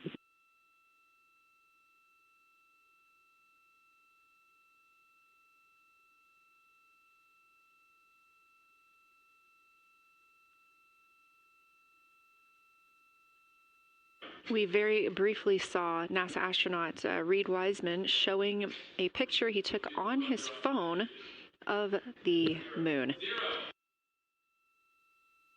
We do expect to get all of the photos that the crew is taking today, and we cannot wait to share some of those with you. But pretty cool in the meantime, just to see one quick shot from what the crew is seeing. And this view from outside the spacecraft on Orion's solar array wing. Orion is now 6,643 miles away from the moon and continuing to grow closer. Again, their closest approach will be about 4,066 miles. The best comparison is if you held a basketball at arm's length. That's about what it would look like to the Artemis II crew at their closest approach.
This view showing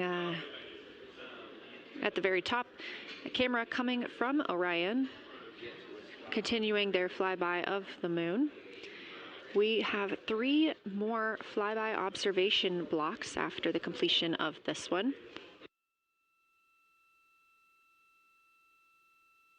Down on the bottom left of your screen, that's the SIR, the Science Evaluation Room, where team members are continuing to work through all of the targets that the crew is photographing today, and they've helped identify some of the craters and some of the other items that the crew has seen on the moon's surface. Down on the right is Artemis Mission Control here in Houston. Those 2 rooms down at the bottom are just down the hall from each other.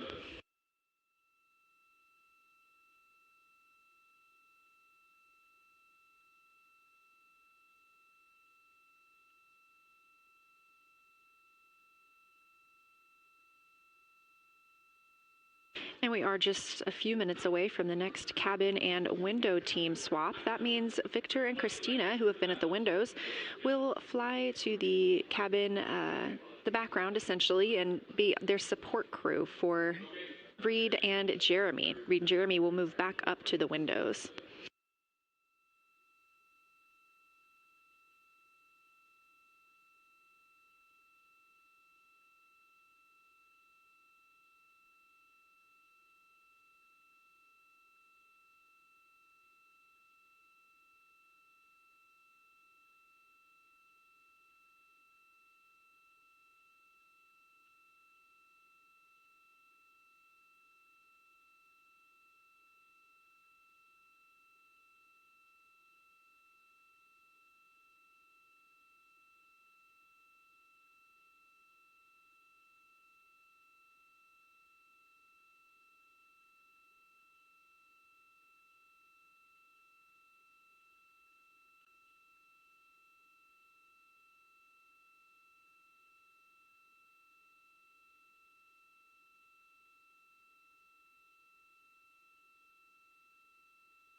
The crew is continuing their discussion portion of the flyby in the lunar targeting package, where it says far side albedo/color. They are looking. The science team is looking to get a good understanding of what the crew can see on the far side at this point, and its brightness as well as any colors. We did hear earlier Canadian Space Agency astronaut Jeremy Hansen reporting that they could even see browns and even greens on the moon. I'm really looking forward to seeing those photos.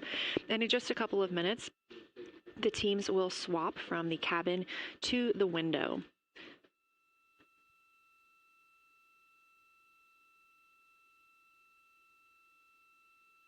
Another rundown of just how this flyby is choreographed inside the spacecraft today. So these activities have been timelined, and there are these 5 blocks of time during which the crew is going to be observing the moon from Orion's windows.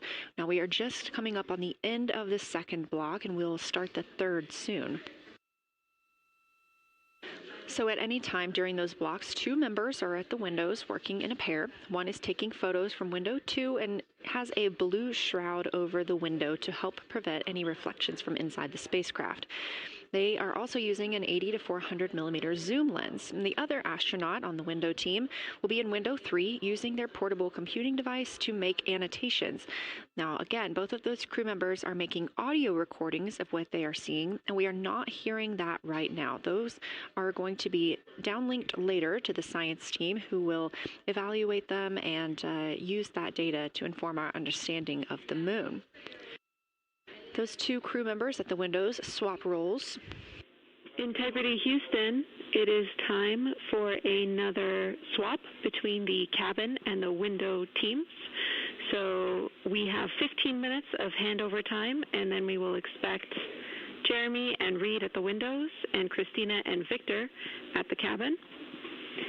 I have no new vehicle updates for you, but I do have a photo location for some photos on Ike's PCD, and I want to let you know that Jeremy's family have arrived in the viewing gallery.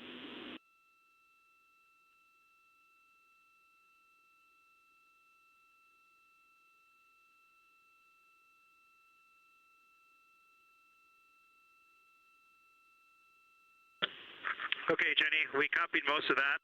The only thing we're missing is what you meant about the photo location on Victor's PCD. And hello to my family. I think that must be Catherine and Devin that are there. And I'm glad they made it into the viewing room. And we copy. It's time for crew swap. The A team's coming out of the windows and the B team's going in.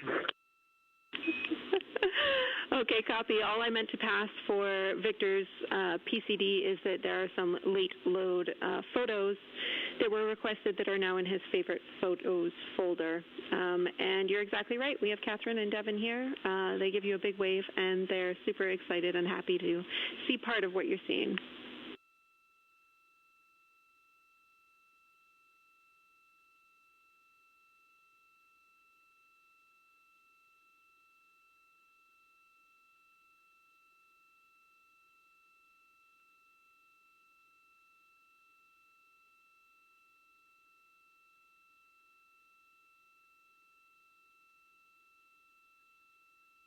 Okay, copy, Jenny. We're not sure what we're looking for in the PCD, but we're going to poke around, and we may be calling you back about that one. All right, that's no problem, and it's unrelated to flyby.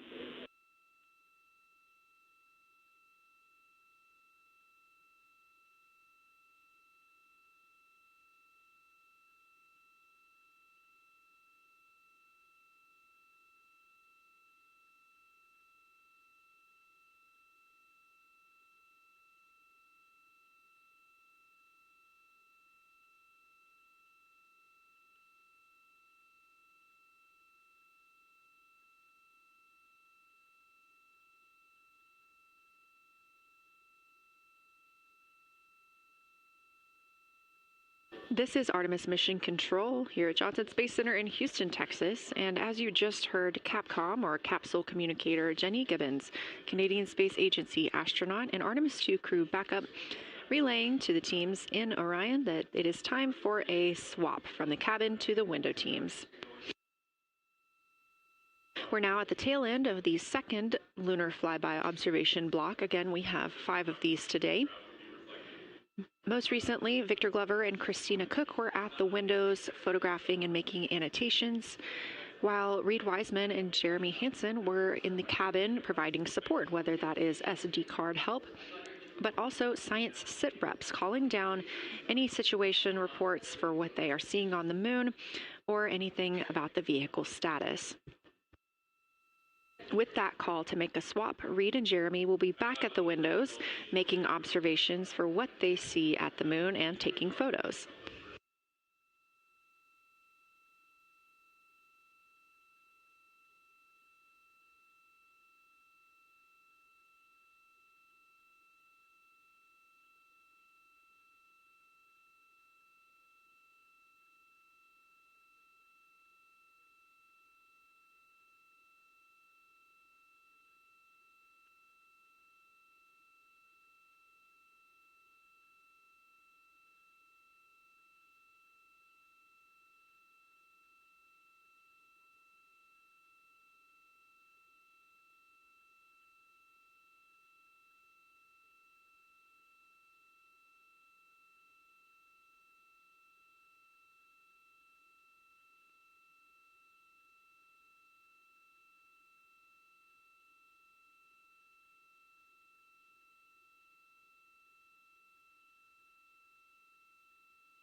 Again, you're watching live coverage of NASA's Artemis II. But something that's really awesome up here is we now have the moon and the Earth in window 3 simultaneously, and the moon is a gibbous, and the Earth is a crescent. And I'm guessing in about 45 minutes we'll have 2 identical crescents as we change our position in the universe. That is pretty darn cool. Thank you.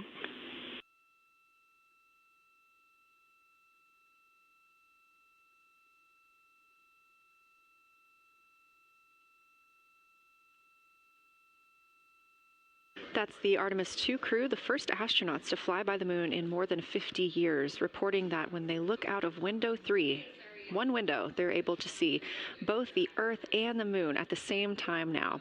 Now, obviously, our view is from a camera on the solar array wing pointed at the moon, and we hope to see that view of both the Earth and the moon soon.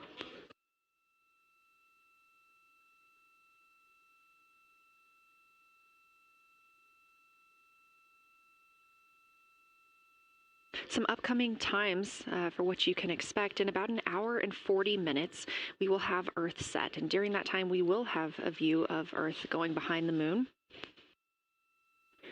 Shortly after, just a few minutes later, we will lose signal with the Orion spacecraft. This is tracked as it is going behind the moon and out of reach of the Deep Space Network. At 6 o'clock p.m., the spacecraft will make its closest approach to the moon at a distance of about 4,066 miles. At 6:02 Central, the spacecraft will reach its farthest distance from Earth at about 252,755 miles.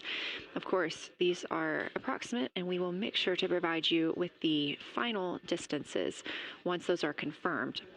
At 6:21 p.m., we will have Earthrise from the Orion spacecraft, but we will not have communications with the spacecraft until 6:25 p.m. Central, when we expect to acquire signal with them after they've emerged from behind the moon.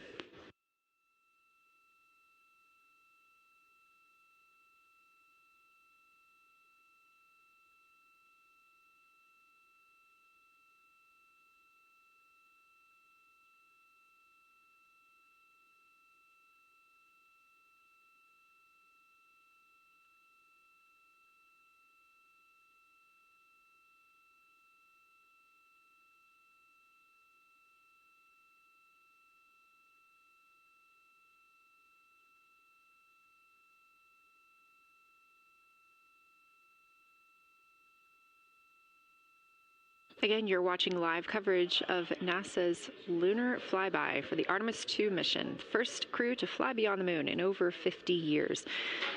The astronauts inside the spacecraft are switching positions, 2 at the windows and 2 serving in support roles, before they start their third timelined flyby observation for today.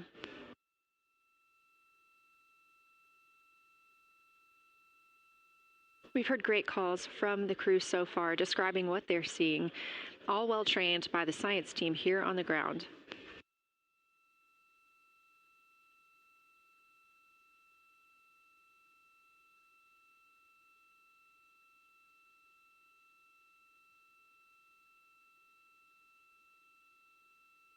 Another major milestone for the crew today will be to experience a solar eclipse from their capsule.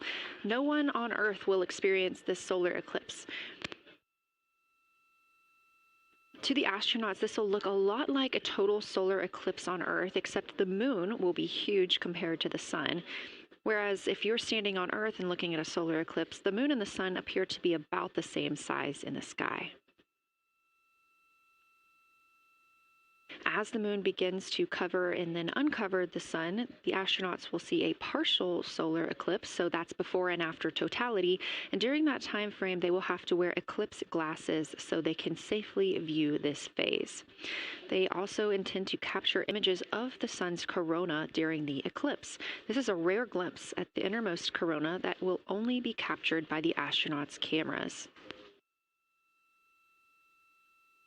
During the eclipse, we also look forward to the crew members describing what they will see, which includes unique light features like the shape and size of the corona and potentially even lunar dust. At the same time, Venus, Saturn, Mars, and Mercury will be near the sun, so they may be able to identify what part of the sky they're looking at. This can help train future Artemis astronauts on what part of the sky they're seeing, which is useful knowledge in challenging situations when they may need to rely on that information instead of instruments for navigation and orientation. That eclipse window will last about an hour, and it'll happen near the end of the day today, closer to 7:35 p.m. Central, 8:35 Eastern.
As you can see in this live view from Orion, the spacecraft is maneuvering around the moon, and the views of the moon have changed since we started our broadcast. The near side is now very far to the right side of your screen. This is the side that we can see from Earth. That darkened portion are ancient lava flows.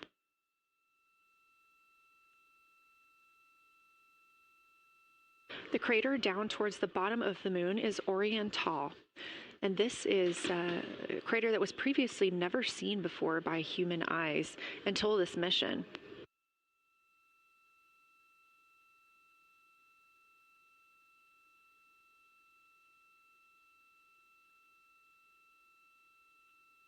Everything to the left of Oriental is considered the far side.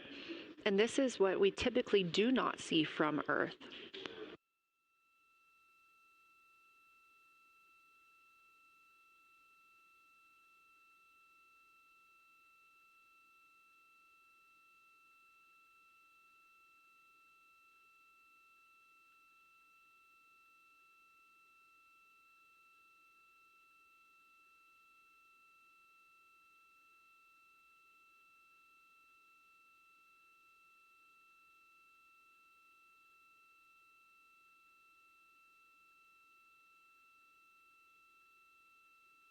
Just a reminder about this view. This is coming from a GoPro camera mounted on the tip of one of Orion's 4 solar arrays. Each solar array has a camera mounted on it, and the bandwidth is limited due to we have a crew on board, and this is our first flight of crew aboard the Orion spacecraft. So having a crew means we have to have an environmental control and life support system. There's a lot of data around, a lot of data to bring down for the crew members to keep us up to date on everything happening aboard the spacecraft. So we have to share our bandwidth when it comes to imagery and data.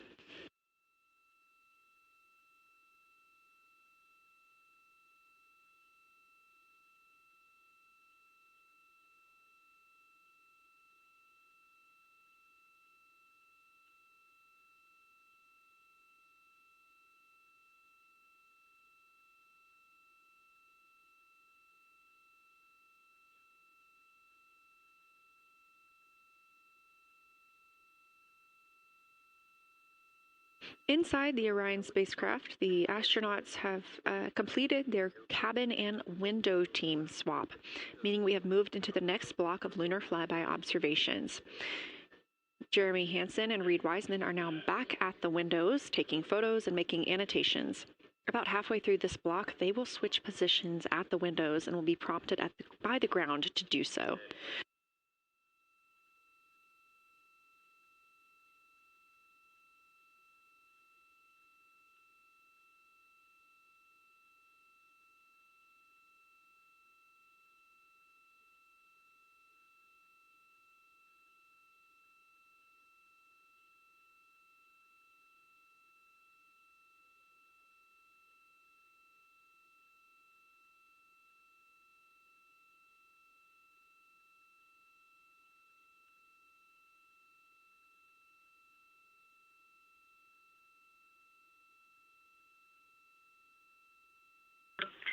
Houston integrity for SITREP.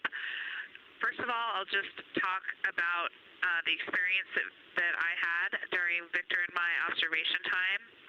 It was an incredible experience. We definitely noted how much more you can see with the zoom lens. Even though we have a great visible eye image, there's just a lot of texture that just pops right out at you when you can zoom in. So almost just using it like a telescope, the camera lens.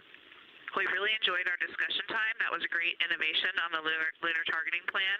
We were both able to describe a lot more kind of with flow, I would say, when we were talking to each other. And it was also, we sort of were able to bounce ideas off of each other and come to new conclusions.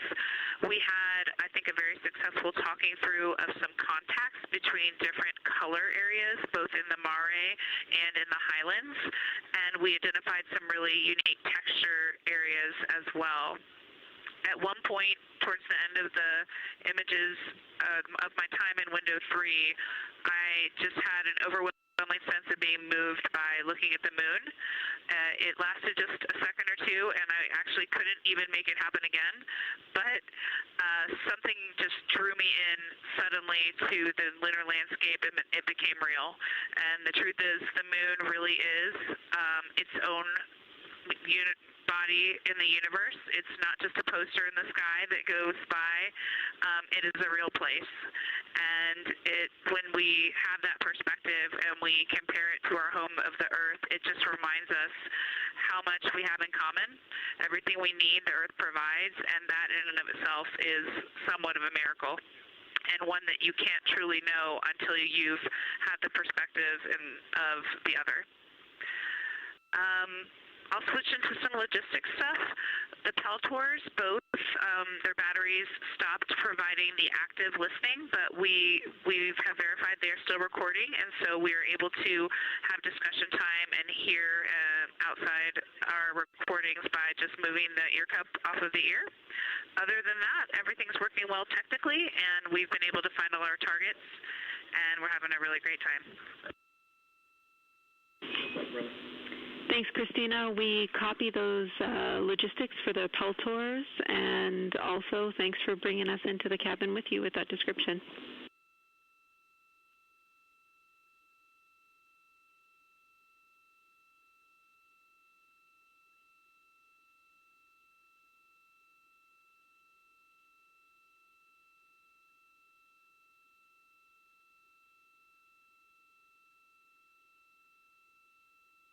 Right on time. NASA astronaut Christina Cook, a mission specialist for Artemis II, calling down a science a situation report. Good news, reporting that she and her teammates have been able to capture all targets that were listed.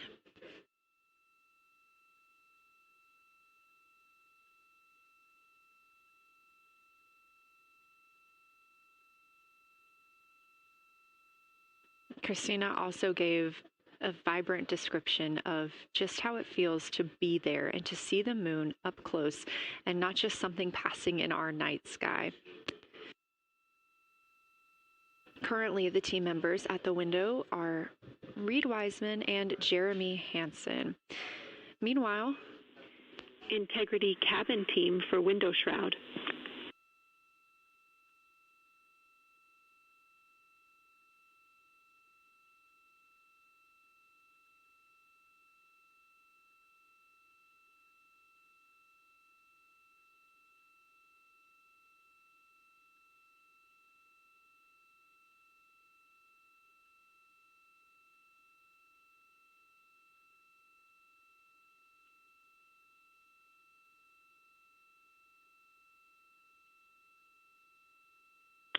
We're listening. Go ahead, Jenny.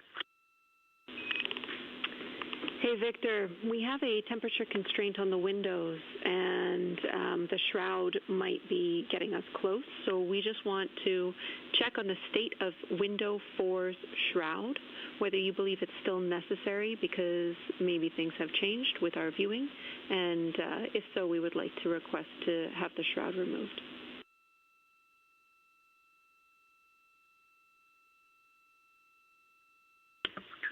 Houston, we believe it is necessary. We pulled it off just as a corner. It is very bright. It definitely would affect our night vision and maybe comfort. But is there a time? Can you tell us when we would have to take it off by?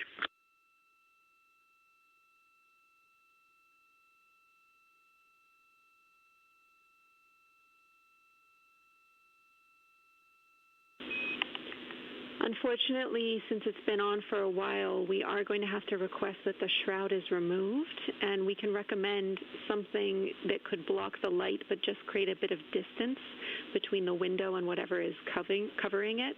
Something like a t-shirt would do the trick and help.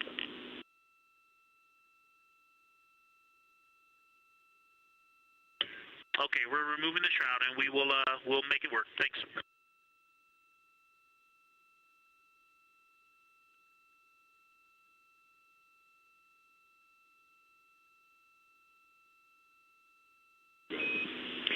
Thank you, Victor. We know it's pretty bright in there now with that window uncovered. We will also offer that airflow on the window would be helpful. So if you want, you can also retrieve the condensation hose, which should be friction fit onto one of the diffusers. And that on the window would also help.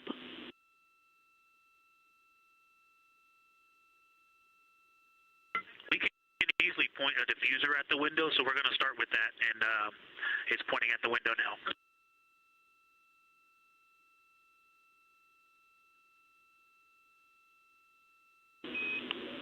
Okay, we'll take that, Victor. Thank you. Please keep us updated.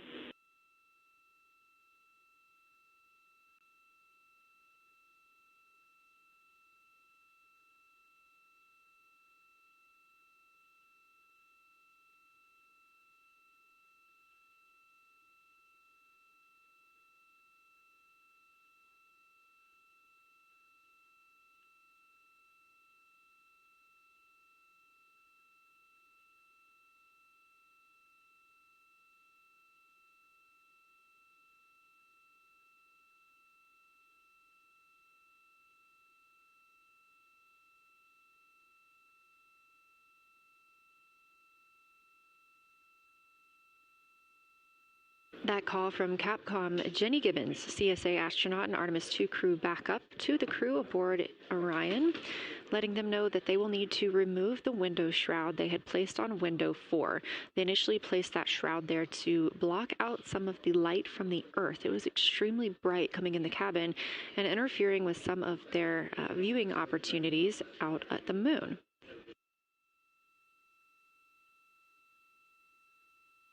This was a request from ground teams to ensure that they are protecting other systems, and the crew has been offered the opportunity to use something else to cover the window.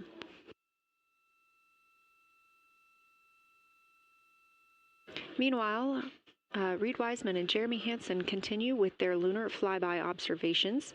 They have just looked at Glushko crater. That's about when we heard that call down from Christina Cook with that description of everything she had been seeing during her observation period and what she was seeing at that time. The science team asked this crew to take centered images of the entire crater and their ray system in one frame. They're also interested in knowing the brightness, texture, and extent of Glushko's rays and how they differ in the mare, or that sea area, versus the highlands. Glushko is considered a young lunar crater, and these observations can help understand material properties of those craters.